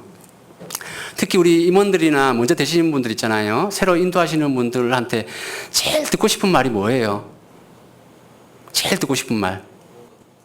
구원 간증이죠. 근데 간증을 듣고 싶은 게 아니잖아요. 정말 하나님 믿어졌는지, 자기가 죄인인지, 정말 죄인이라면 그 죄인의 운명에서 어떻게 살아났는지 그걸 듣고 싶잖아요. 그 살아났다, 뭐나 구원받았다 이런 말 가지고 우리가 신뢰를 못하죠. 또 뭘 구원이라고 하는가. 예수님의 피가 꼭 나와야 되잖아요. 그리고 예수님의 피도 내 죄 용서받았어 이 정도 가지고는 확신을 우리는 주위에서는 못 하거든요. 그건 일반 교회에서도 그렇게 말은 다 해주거든요. 처음 가도 그런 말을 해줄 수 있잖아요. 근데 우리 교회에서 말하는 것처럼 영원한 속죄가 다 이루어졌고 확실히 그게 마음에 내가 당연히 지금까지 살아오면서 지은 죄는 다 용서되고 언제도 용서되고 뭐 다 이거는 뭐 시적으로도 다 뭐 우리가 배우면 금방 알아요. 근데 정말 내가 앞으로 살아가면서 짓는 죄가 다 용서가 되는지 사실 이 부분이 이해가 안 될 수밖에 없는 이유가 나는 죄를 아직 안 지은 상태거든요. 근데 말씀을 들을 때는 이해가 되고 하나님은 전지전능하시고 모든 것을 아시기 때문에 내가 지금 죄를 아직 안 지었지만 하나님은 내가 무슨 죄를 짓는지 다 아시잖아요. 구체적으로 하나님은 다 아시지만 나는 사실 몰라요. 지어봐야 알아요. 가봐야 알아요. 살아봐야 알아요. 그잖아요. 그런데 그 죄까지 용서했다 그러니까 이해가 잘 안 되는 거예요. 근데 하나님 입장에서 보면은 충분히 내가 어차피 나는 죄를 지을 운명이에요. 뭐 죄가 크든 작든. 근데 허리만한 죄라도 있으면 지옥 가는 건 사실이잖아요. 근데 하나님이 다 완벽하게 용서를 해주지 않으면은 천국으로 못 갑니다. 그래서 구원 간증을 하게 되면 그것이 정말 정말 마음이 믿어졌는지 확인하고 싶은 게 우리 마음이잖아요. 근데 새로 오시는 분들이나 어르신들 아니면 또 어린 아이들 이런 사람들한테는 꼬치꼬치 캐물어가지고 확인하려고 막 이러는데 막상 본인은 간증할 때 그런 걸 다 생략하고 얘기를 하는 경우가 참 많다. 물론 이제 당연히 구원받았으니까 그럴 수도 있겠지만 근데 새로 오시는 분들이 구원 간증하면 뭘 얘기해야 될지 몰라요. 그냥 구원받았다고 말만 하면 되는 건지 어떻게 구원 간증을 해야 되는지 몰라요. 근데 구원 간증을 하면 구원 받은 상황을 얘기하는 것도 하는 거지만은 제일 핵심이 되는 것. 그러면 구원 간증이 5분을 하든 10분을 하든 우리가 은혜 받습니다. 제가 구원 간증이 뭔지 몰랐을 때는 간증하라 그러면은 그냥 자기소개했어요. 처음에. 그 정도는 해야 되잖아요. 세상에서도. 전 나이가 몇 살이고요. 직장은 무슨 직장이고 지금 이렇게 살고 있습니다. 잘 부탁합니다 정도는 말을 해요. 아무리 제가 내성적이어도. 사회생활을 해야 되기 때문에 그 정도는 하는데 간증이 뭔지 모를 때는 도대체 뭘 얘기하라는 건지 구원 간증이 뭐고 생활 간증이 뭔지 이해가 안 되는 거예요. 근데 구원 간증을 쭉 들어보니까 저렇게 말씀 듣고 제 용서받은 거를 저렇게 어떤 상황 정말 그런 것들 얘기하잖아요. 그러면은 들어보니까 너무 신기한 거는 구원 받는 과정은 다 달라요. 뭐 상황이 다 다르니까 뭐 어떻게 인도했든지 간에 다 다른데 복음은 똑같아요. 와, 저거구나. 저거 믿고 구원받다고 하는구나. 그래. 그렇지. 그러니까 나는 말씀만 들을 때는 나도 이렇게 믿고 처음 간다고 하니까 그렇게 믿고는 있는데 다른 분들은 어떻게 구원받는지 모르니까 혹시 내가 잘못 생각하고 있는 건 아닌가 이런 생각도 있었거든요. 근데 다른 분들의 구원 간증을 들어보니까 종합하면 결국은 내용은 얼마든지 다 다를 수 있어요. 받는 과정이 다르기 때문에 근데 똑같은 복음을 통해서 내가 그 죄가 용서됐다라는 것은 참 신기하게도 똑같아요. 이번에도 우리 신앙교회 어떤 어르신 구원간증 짧게 하셨는데 참 신기하게도 요한복음 6장 40절로 구원을 받았다고 짧게 간증하셨는데 이 말씀을 통해서도 구원받는구나. 수양회를 이렇게 10년을 동안 참석하셨는데 머리로는 다 알았대요. 근데 마음에 안 믿어졌대요. 근데 요한복음 6장 40절에 보면 내 아버지의 뜻은 아들을 보고 믿는 자마다 영생을 얻는 이것이니 아버지 뜻이었구나 이게. 그러면 내가 또 영생을 받아야지. 예수님이 금방 마음에 딱 받아들여 버린 거예요. 그러니까는 그런 과정이라는 것이 있거든요. 그래서 그때 우리가 말씀 처음 들을 때 지식적으로 우리가 아는 것도 사실은 구원인지 아닌지 나는 100% 모르지만은 구원에 가까운 거고 또 그것이 마음에 뿌리를 확 내리는 순간에 확증이 되는 순간이니까 그런 과정이 비록 시간은 걸릴 수 있지만 그게 이루어지려면 교회 안에 붙어 있어야 되잖아요. 그래서 우리가 구원 받는다고 얘기하면은 우리가 생각하는 것처럼 성경 강연에 1일차, 2일차 해가지고 꼭 다 듣고 꼭 죄 듣고 그때 죄 인정하고 복음 듣고 구원을 받아야 구원을 딱 인정하려고 하다 보니까 말씀을 전할 때도 우리가 실수하는 게 뭐냐면 죄 말씀 절대로 안 들려줘. 하나님 인정 안 하면. 절대로 안 들려주고 그러거든요. 그런 것도 솔직히 그게 정답이라고 할 수는 없을 것 같아요. 왜냐하면 사실은 우리 기쁜 소식 선교회 같은 경우에는 우리처럼 성경 강연이 안 합니다. 그렇잖아요. 하나님 믿는 사람들 그런 사람들이 잘 믿고 싶은 마음으로 말씀 들으러 오기 때문에 죄하고 복음만 가지고 얘기 쭉 해도 구원받기는 하거든요. 근데 그렇다고 해서 구원을 못 받는 게 아니기 때문에 정말 믿으려고 하는 사람은 하나님 믿는 건 확실하잖아요. 우리처럼 하나님이 살아계신지 안 계신지 그것까지는 좀 확실히 정리가 안 되더라도. 근데 죄의 용서가 되고 확실하게 생명을 얻은 사람은요. 우리 교회 안에 오게 되면은 말씀이 또 하나님 계신 게 확실하게 말씀으로 인정이 되잖아요. 그럼 더 좋아요. 구원받고 하나님 계신 것 더 이렇게 인정이 되면은 그것도 문제될 건 없거든요. 그래서 제가 서울교회 있을 때도 어떤 조장님이든 자매님은 일반 교회에서 구원을 받으셨어요. 근데 우리 교회에서 말씀을 들어보니까 너무 답을 확실하게 알게 해주니까 우리 교회에 붙었잖아요. 그래서 조장까지 하고 열심히 잘 살아가셨는데 그렇게 간증을 하셨어요. 그래서 우리는 일반 교회는 무조건 구원이 없다. 비록 구원 안 받은 사람이 말씀을 전해도 복음을 전하잖아요. 그러면 어떤 사람들은 그 말씀을 통해서 구원이 이루어지는 분들이 혹 있어요. 진짜인지 얼마나 정확한지는 우리는 이제 확인을 해봐야 되긴 하지만 없는 건 아니라는 겁니다. 왜냐하면 일단 답은 다 얘기하기 때문에. 그래서 세상 말로 하면 도박 용어를 써서 죄송한데 한 끗 차이라는 거 아시죠? 한 끗 차이. 죄 용서는 받았는데 구원이 되려고 그러면 영원한 죄 용서잖아요. 근데 일반 교회에서 죄 용서했다는 건 다 얘기하잖아요. 그것까지는 다 믿는다고 하거든요. 하나님 그렇게 믿는다고. 그런데 앞으로 지을 죄가 용서가 안 되니까 가서 회개하잖아요. 자백하고 막 눈물 흘리잖아요. 새벽 기도, 철야 기도 하면서 용서해달라고. 그 차이가 엄청난 거죠. 우리는 그걸 아는 사람들이기 때문에 지혜롭게 할 필요가 있을 것 같아요. 로마서 10장입니다. 로마서 10장. 그래서 구원 간증을 하게 되면 진짜 그 얘기를 듣고 싶다 그러면요. 그런 기회를 자주 마련해 주고 간증을 할 수 있도록, 그리고 구원 간증을 어떻게 한다라는 것을 먼저 되신 분들이 잘 간증을 하시면 좋을 것 같아요. 여기 로마서 10장 8절입니다. 8절. 8절에서 10절까지 같이 읽겠습니다. 그러면 무엇을 말하느뇨? 말씀이 내게 가까워 내 입에 있으며 내 마음에 있다 하였으니 곧 우리가 전파하는 믿음의 말씀이라. 내가 만일 내 입으로 예수를 주로 시인하며 또 하나님께서 그를 죽은 자 가운데서 살리신 것을 내 마음에 믿으면 구원을 얻으리니 사람이 마음으로 믿어 의에 이르고 입으로 시인하여 구원에 이르느니라.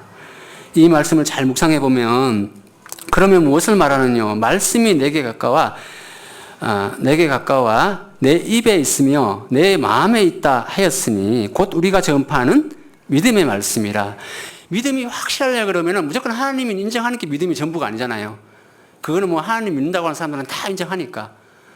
근데 정말 복음을 통해서 확실하게 구원받은 사람, 이걸 다시 바꿔서 읽으면 우리가 전파하는 복음의 말씀이라. 믿음은 믿음인데 복음에서 확실한 믿음이 되는 그 믿음, 이 믿음을 가진 사람은 비록 더딜지라도 속에 있는 것이 나오기 때문에 표현하는 것이 서툴러서 표현을 못하는 분들 상당히 많거든요. 특히 어르신들, 아이들. 간증을 어떻게 해야 될지 몰라요. 저 또한 마찬가지였거든요. 저는 교제에 붙으면서 간증이 뭔지 몰랐습니다. 근데 저는 구원 간증이라는 것도 사실은 뭔지 몰랐어요. 예수님이 내 죄를 용서하는 것을 믿고 천국 가는 건 제가 확실히 알아들었어요. 그리고 믿으려는 의지도 생겼고 믿고 살려는 마음도 있고. 근데 그렇게 살려고는 하지만은 이걸 구원인지 뭔지 저는 몰랐거든요. 요즘은 뭐 구원받았다, 의인이 되었다, 영생 얻었다, 다 이렇게 한꺼번에 설명을 해주는데 사실 이것이 정리가 되는 시간이 오래 걸려요. 진짜 자기가 안에서 말씀 듣다 보면은 가랑비에 옷 쫓는 것처럼 조금씩 정리가 돼가지 한꺼번에 이게 완벽하게 딱 정리가 되기는 너무나 오래 걸립니다. 왜냐하면 마치 우리가 대학 가면은 전공을 각자 전공하시잖아요. 그동안 배웠던 거가 너무 다르죠. 전공 과목을 너무 생소해요. 용어도 생소하고 단어 모든 게 생소하다 보니까 그걸 완전히 자기 것으로 소화되기까지는 한참 걸려요. 이 신학도 마찬가지로 하나님 안 믿고 살던 사람들이 교회에 와가지고 이런 말들 들으면 다 어려운 단어거든요. 사실은 평소에 살아가면서 안 쓰는 내용이잖아요. 단어잖아요. 그런데 여기 와서 그냥 한꺼번에 그것을 주입해서 심어준다는 건 참 어려운 얘기입니다.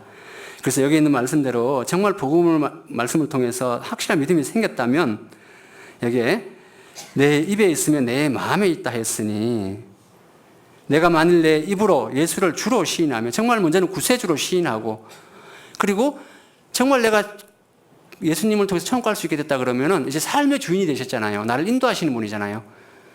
내 삶 속에서 정말 주인으로 모시고 계시는지 그것이 참 중요한 겁니다. 그래서 물론 구원받은 간증만 똑부러지게 한다고 될 일이 아니죠. 구원 확증은 삶이 구원 간증에 합당하게 달라져야 돼요. 최소한 내 중심에 그 믿음이 있다는 것을 확실하게 표현하고 그리고 당장은 내가 잘 못하지만은 살고 싶은 그 마음이 간절해야 돼요. 제가 아까 말씀드렸잖아요. 시작할 때 구원받고 나니까 정말 주님 뜻대로 살고 싶은 마음이 생겨가지고요. 진짜 부러웠어요. 그렇게 그 마음 진실했거든요. 그리고 봉사 너무 하고 싶었어요. 근데 봉사를 안 시켜줘요.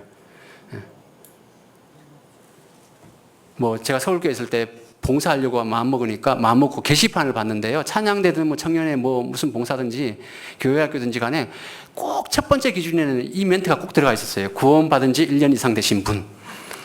아, 나는 1년이 안 돼서 안 되는구나. 그런데 그래서 어느 날 제가 98년 5월 달에 공헌을 받았는데 99년에 동계 수련회 딱 끝나고 이제 아직 1년이 안 됐으니까 나는 봉사를 못 하구나 막 그런 생각 가지고 있는데 어떤 형제님한테 전화가 왔어요. 형제님 봉사하실 생각 있으세요? 아니요. 제가 아직 하고 싶은데 아직 구원받은 지 아직 1년이 안 됐어요. 그랬더니 괜찮습니다. 진짜요? 괜찮아요? 그때부터 봉사 시작했습니다. 근데 중요한 건 봉사하면서 말씀이 새롭게 깨달아졌어요. 왜냐하면 그동안 내가 교제 생활하면서 보던 형제 자매들과 너무 달랐거든요. 교제할 때는 형제님, 자매님 어디 가나 다 정말 이런 보이는 이 모습이 너무 그냥 다 천사 같았고 막 그랬거든요. 근데 봉사하니까 무슨 천사는 다 어디 갔지? 그렇다고 해서 막 엄청 나쁘게 뭐 했다 그런 것보다도 말도 예를 들면 좀 이제 오랫동안 봉사하게 되면 그런 거 있잖아요. 편하게 말을 하잖아요. 왜 그래요가 아니라 왜 그래요? 뭐 약간 이런 식으로 그동안 안 보던 모습들, 못 보던 모습들을 갑자기 봉사하면서 보니까 반말 비슷한 것 같기도 하고 이게 무슨 갑자기 왜 형제님한테 저렇게 저런 식으로 말을 할까? 근데 가만히 보니까 본인들은 친하다고 그러는 거예요. 근데 난 처음에 엄청 겁났어요. 무서웠어요. 왜 말을 저렇게 함부로 하지? 예. 그러면서 이제 말씀이 새롭게 깨달아졌습니다. 나는 누구나 다 사랑할 수 있는 줄 알았는데 봉사를 하면서 형제 자매라도 내가 사랑할 수 있는 게 한계가 있구나. 그분이 나한테 좋게 하면 나도 좋게 해줄 수는 있는데 나한테 혹시라도 잘못하고 이러면 싫잖아요. 마음에 문제가 생기잖아요. 그러니까 그게 안 되더라고요. 그래서 말씀이 좀 이렇게 됐는데 여기 보면은 내가 만일 내 입으로 예수를 주로 시인한다는 말이 구세주, 삶의 주인 또 하나님께서 그를 죽은 자 가운데서 살리신 것을 내 마음에 믿으면 이게 예수님이 십자가에 내 죄 때문에 돌아가시고 부활하신 것이잖아요. 이것을 믿으면 구원을 얻으리니 구원을 받는 거죠. 확실히 구원 받았죠. 사람이 마음으로 믿어 의에 이르고 구원 받은 거죠. 입으로 시인하여 구원에 이르니라. 이걸 뭐 구원을 또 받는다 이거보다도 구원을 확증하고 점점 구원에 합당한 생활로 변화된다는 거죠. 그래서 우리가 이렇게 생각을 해보면 우리가 정말 구원 간증, 제가 오늘은 구원 간증을 뭐 좀 못했는데 가끔 제가 구원 간증 할 때도 있거든요. 그래서 구원 간증을 하면 짧게 하면은 10분, 15분이면 끝나는데요. 근데 이제 그렇게 안 돼요. 제가 구원 간증 하게 되면은 최소 30분 이상, 40분 이상 걸리고요. 1시간도 걸릴 수 있어요. 왜 그럴까? 처음에는 구원 간증하라 그러면은 딱 구원받는 그 상황만 얘기했어요. 누가 나를 인도하셔가지고요. 이렇게 해서 뭐 구원 받았어요 하고 이렇게 복음 이렇게 얘기했거든요. 왜 내가 죄인인지 또 예수님 나를 어떻게 구원하시는지 딱 그것만 얘기했는데 이제 구원받고 자꾸 구원에 대해서 생각해 보니까 내가 그동안 살아왔던 게 하나님 이미 다 계획되어 있었구나. 내가 어릴 때 태어나자마자 죽을 뻔했는데 하나님이 왜 그때 안 데려가셨을까? 사실은 구원 안 받는 사람들은요 1살 때 죽으나 10살 때 죽으나 100살 돼서 죽으나 하나님 보실 때는 똑같아요. 우리가 볼 때는 다르잖아요. 저도 얼마든지 그럴 수 있는 거잖아요. 끝까지 내가 구원 안 받을 사람이라면 언제 데려가셔도 괜찮은 거예요. 근데 하나님이 내가 구원 받을 줄도 알고 계셨던 것 같고 또 비록 약하고 부족해도 주님 앞에 살고자 하는 마음이 있어서 저를 쓰시려고 하셨겠구나라는 생각이 드니까 모든 것들이 다 간증이 되는 거예요. 구원받기 전에 제가 초등학교 4학년 때 죽음에 대해서 고민해봤거든요. 그래서 할머니 사람이 늙고 아니면 사고로 아니면 병들고 이렇게 죽는데 어떻게 돼요? 물어봤거든요. 그때는 할머니가 하시는 말씀이 그때는 어린 나이에 그게 정답이었어요. 제가 생각했다고 해서 순간적으로 물어보는 게 아니고 한 일주일 이상 고민하다가 도저히 답이 없어서 그래도 할머니는 아시잖아요. 나 할머니시니까. 그래서 할머니하고 물어봤는데 할머니가 하시는 말씀이 조그만 놈이 쓸데없는 생각하고 있다고. 그때 조금 했거든요. 제가 키도 항상 옛날에 번호순 키순으로 하면 항상 1번 아니면 2번, 3번 이러다 보니까 그렇게 말씀하셔가지고 맞아 쓸데없는 생각이지 답이 없었거든요. 어린 나이에도 그런 것부터 해가지고 또 구원받기 전에 직장생활 하면서 죽을 뻔한 적, 술 먹고 죽을 뻔한 적도 두세 번 있고 그 외에도 죽을 뻔한 적 많지만 좀 극단적으로 내가 정말 죽을 뻔한 거 정말 나도 그때 나 죽어도 모르겠구나. 진짜 술 먹었을 때는요 조심하셔야 돼요. 혹시 여기 술 드신 분 없으시겠지만은 사람이 왜 죽냐면은 자기가 죽는지도 모르고 죽어요. 술 먹은 사람들은 진짜 완전히 이게 필름이 끊긴다는 말을 제가 체험해 봤거든요. 제가 술을 많이 먹어서 끊긴 건 아니고 술이 약하니까 끊겼던가 봐요. 근데 저는 그게 끊겼다는 표현보다 술을 먹고 잠이 들었는지 하여튼 뭐. 근데 죽을 뻔했더라고요. 야, 옆에 회사 동료들이 얘기하는데 나 그때 죽었더라면 뭐 그 외에도 사실은 죽을 뻔한 적 많잖아요. 순간순간 아차 하는 순간 많은데 그런 일을 겪고 또 말씀을 제가 인생의 어떤 허무함을 많이 느끼고 있을 때 비록 청년 때지만은 말씀이 나한테 주어졌어요. 그리고 말씀을 통해서 하나님 계신 게 확실히 믿어지니까 그것도 하루만 듣자는 말에 딱 하루 들어가지고 그게 일주일이 돼버린 거예요. 그리고 이제 구원을 받았는데 시간이 없으니까 제가 다 그걸 말씀을 못 드리겠습니다. 그래서 교제에 붙는 것도 아까 말씀드린 것처럼 누가 나를 막 끌어당긴 게 아닙니다. 저는 마음에 구원받기 전에도 이게 옳은 거다 생각하면 나름대로 지키려는 마음이 있어요. 그러다 보니까 이게 정말 내가 소신껏 그러니까 내가 할 수 있는 거는 그냥 하는 스타일이거든요. 뭐 여기 교회에 와야 된다 그러면은 교회에 와 있는 게 제가 할 일이었던 거예요. 교제에 붙는 것도 제가 서도서 목사님을 통해서 구원을 받았는데 목사님이 명함을 하나 주셨거든요. 그래서 그거 가지고 제가 찾아갔어요. 서울교회를. 제가 구리교회에서 말씀 듣고 구원 받았는데 뭐 구리교회 다닌 건 아닙니다. 밑에 직원이 전도했는데 거기서 말씀을 전하면서 거기 가서 들었기 때문에 명함을 받았고 목사님 찾아가니까 청년회 연결시켜주고 청년회 나오면서도요 한 달 가까이는 제가 마음을 안 열었어요. 사실은. 왜냐하면 교회에 대한 아직 불신이 있었고 의심이 있었어요. 왜냐하면 말씀은 너무 똑부러지고 확실한데 겁났거든요. 혹시 이상한 교회 아닌가. 그리고 그런 마음이 있으니까 청년회 모임은 오는데 끝나면 도망갔어요. 얼른 붙들리지 않으려고. 근데 한 달, 두 달 좀 넘어가 보니까 이제 점점 마음이 조금씩 열리고 말씀도 이제 분별이 되고 그리고 제가 직장인 모임이라고 해서 방배동 모임을 저를 전도했던 분하고 같이 제가 오히려 형제님 그 직장인 모임이라는 게 있다는데 한번 같이 가보죠.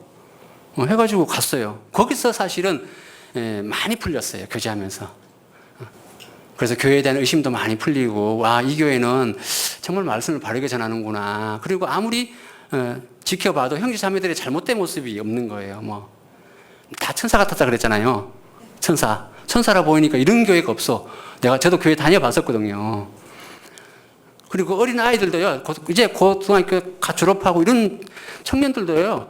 얼마나 순수한지 모르겠어요. 다 착하고 다 전도하려고 애쓰고 부모님 걱정하고 구원 안 받은 누구 이런 기도 부탁하고 하니까 여기는 천사가 있는 곳이다. 이런 교회라면은 내가 있어도 괜찮겠다라는 생각이 들면서부터 이제 어떻게 했냐면은 저 뒷자리에 앉아가지고 원래는 뒷자리에 앉은 이유가 빨리 가려고 한 거거든요. 근데 그때부터는 안 가고 가만히 있어요. 끝나고. 그러면 내가 먼저 인사 안 해도 다 찾아오셔요. 와가지고 어떻게 구원 받으셨어요? 뭐 다 물어보시더라고. 그러면서 이제 교제를 딱 붙었는데요. 그런 것 같아요. 그래서 제가 억지로 만약에 교제에 붙어야 된다고 막 뭔가를 강요를 했다 그러면 약간 청개구리 심리 있잖아요. 우리 왜 자꾸 나를 힘들게 귀찮게 나는 그렇게 생각 안 해. 뭐 술 담배 끊는 것도요. 억지로 만약에 끊으라고 그랬다 그러면은 내가 먹으면 먹을 수도 있는 거지. 뭐 술 먹는 게 죄냐 뭐 이렇게 따질 수도 있어요. 틀린 얘기는 아니죠. 술 먹는 게 죄가 아니고 술 먹고 죄 짓는 게 죄지 사실은. 그잖아요. 죄만 안 지을 수 있다 그러면 술 다 먹어요. 왜? 걱정하지 말고. 근데 제가 술을 먹어보니까 죄를 안 지을 수가 없어요. 사실은. 다 경험담입니다. 뭐 그렇다고 오해하지 마십시오. 제가 무슨 술 먹고 엄청난 뭐 사고를 치고 뭐 큰 죄를 지었다라고 그렇게 생각하시면 안 됩니다. 근데 술을 먹으면 아무래도 실수를 할 경우도 많고 그러잖아요. 그래서 여기 보시면은 17절에 히브리서 13장 17절에 너희를 인도하는 자들에게 순종하고 복종하라. 저희는 너희 영혼을 위하여 경성하기를 자기가 회개할 자인 것 같이 하느니라. 사실 우리 교회 형제 자매님들은 먼저 되신 분들이 정말 자기가 구원받는 것도 너무 귀하고 감사하지만 또 새로 구원받고 오시는 분들 얼마나 귀해요.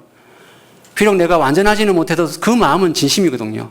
교회 안에 교제를 뿌리를 내리고 잘 살기를 바라거든요. 그리고 힘을 합쳐졌으면 좋겠거든요. 그게 기쁘거든요. 그래서 저희로 하여금 즐거움으로 이것을 하게 하고 근심으로 하게 말라.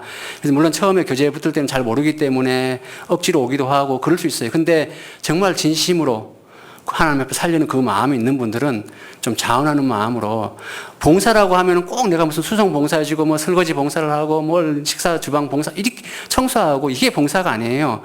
어린아이 입장에서는 엄마 아빠를 돕는 건 딱 한 가지가 있어요. 자기 역할에 충실하면 돼요. 학생이 공부를 열심히 하면 부모는 기뻐서 더 열심히 일해요. 근데 힘들게 피곤하게 일을 하는데 자식이 속썩여 보세요.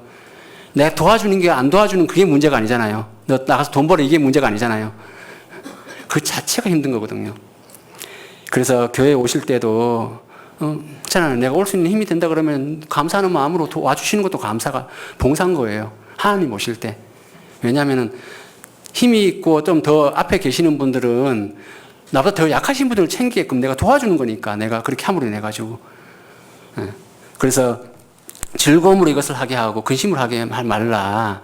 그래서 우리 어르신들도 진짜 주님 앞에 살려는 마음, 이렇게 신앙생활 하려는 마음을 가지고 이 교회에 나오실 때, 아이고 미안하니까 아이고 봉사하고 힘들게 나 귀찮게 하지 말고 나 도와주신 분들도 엄청 귀찮을 건데 내가 안 가는 게 도와주는 것이 뭐 이런 식의 생각은요 인간적으로는 참 합리적이고 합당한 생각인데 신앙적으로는 좋은 생각은 아니에요. 오히려 내가 한 번 더 와서 손 붙들어 들고 기도해주고 힘내라고 어르신들이 이렇게 해주면요. 어르신들 같은 경우는 뭐 와서 교회에 봉사할 게 없잖아요. 할 수 있는 힘이 없잖아요. 몸도 불편하신데 어떤 봉사를 하겠어요. 근데 그 마음에 있는 확실한 구원 간증 그리고 그걸 솟아오는 힘, 기도 해주시고 이렇게 위로해 주시는 그 한마디가 교회에 엄청난 힘이 되거든요. 먼저 열심히 살아가시는 분들. 그래서 저희로 하여금 즐거움으로 하게 하고 이것을 하게 하고 근심을 하게 말라. 그렇지 않으면 내 유익이 없다. 18절 19절은 같이 한번 13장 18절 19절은 같이 읽겠습니다. 우리를 위하여 기도하라. 우리가 모든 일에 선하게 행하려 함으로 우리에게 선한 양심이 있는 줄을 확신하노니 내가 더 속히 너희에게 돌아가기를 위하여 너희 기도함을 더 원하노라. 우리를 위하여 기도하라. 우리가 누굽니까? 물론 이 히브리서를 서신서를 보내고 있는 사도 바울일 수도 있겠죠. 그 관계에 되는 사람들일 수도 있겠죠. 그런데 교회라고 생각하시면 틀리지 않을 것 같아요. 어차피 교회 지체잖아요.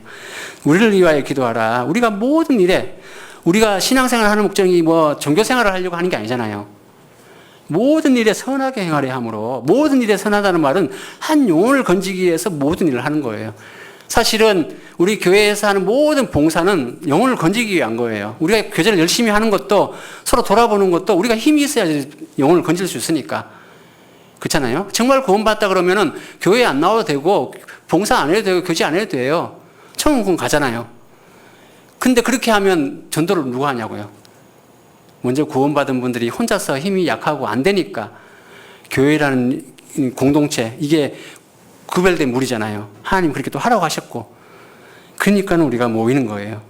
우리를 위하여 기도하라. 우리가 모든 일에 선하게 행함으로. 우리 나주교회도 이제 건축을 하신다는 얘기를 들었는데 사실 그것도 뭐 좋은 집 물론 그것도 필요하죠. 좋은 교회당. 근데 그걸 왜 합니까? 영혼을 건지기 위해 사는 거예요. 우리 시대 사람들은 이제 외모도 보잖아요. 옛날에는 그냥 마음이 좋으면 다 좋은 거였는데 요즘은 이제 그렇지 않습니다. 마음도 좋아야 되지만은 와서 분위기 뭐 이런 거 다 보거든요. 그래서 새로운 분들이 또 와서 또 혹 구원을 안 받은 상태에서 오더라도 와서 교회가 좋구나 여기 있고 싶다라는 그런 마음이 생길 수 있도록 우리가 물심양면이라고 하잖아요. 마음도 필요하고 실제로 그것이 보이는 쪽으로 드러나야 그것이 진심인 줄 알잖아요. 말만 아이고 뭐 마음만 있으면 되지. 물론 그 틀린 말은 아니지만 마음만 갖고는 안 되는 게 있기 때문에 우리가 여러 가지 일들을 함께 하는 거예요. 건축도 하고 여러 가지 행사도 하고 그걸 통해서 훈련이 되기 때문에 우리를 위하여 기도하라. 우리가 모든 일에 선하게 행하려 함으로 우리에게 선한 양심이 있는 줄 확신하는 이 선한 양심은 그냥 도덕적인 선을 넘어서 신앙적인 양심이잖아요. 주님 앞에 합당한 모습이잖아요. 그렇죠? 그래서 우리가 기도를 해야 됩니다. 교회를 위해서. 여기 계신 분들이 나주교회를 위해서도 기도하고 당연히 하시고 또 열심히 또 신앙생활 하시겠지만 전국 교회를 위해서도 그렇고 또 한편으로는 아까 시작할 때 말씀드린 것처럼 신앙교회처럼 작은 교회를 위해서도 기도 많이 해주시면 감사하겠습니다. 왜냐하면 진짜 열악하고 사실은 뭐 교회당은 오시면 다 예쁘다고 잘 지었다고 하시는 분들 하셔요. 이 시골에서 이렇게 잘 지었다고. 우리 나주교회 봉사회 행제님들도 수련회 오셨잖아요. 오셨다 보고 가셨잖아요.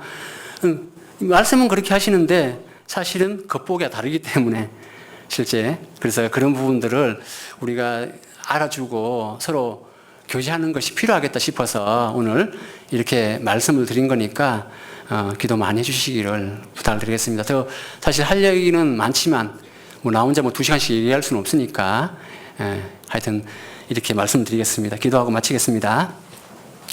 거룩하시고 자비로우신 하나님 아버지 감사합니다. 오늘 귀한 시간 우리 귀한 형제 자매님들과 함께 또 귀한 마음들을 나누었습니다. 우리가 세상에서 살아가는 것이 결코 쉽지 않고 더더욱 신앙생활하는 것은 더욱 어려운 줄을 압니다. 마귀는 늘 우리가 신앙생활을 못하도록 우리의 모든 삶 속에서 잘못된 것을 또 보여주고 시험에 들게 하고 또 우리가 넘어질 때도 있습니다. 하나님 그때마다 우리가 무엇 때문에 살아가는지 일깨워 주시고 오히려 그것을 통해서 더 큰 교훈을 받고 말씀 앞에 나와서 힘을 얻는 귀한 시간이 될 수 있도록 도와주시옵소서. 모든 것을 주님 손에 의지하고 맡깁니다. 주 예수님 이름으로 감사하며 기도드립니다. 아멘.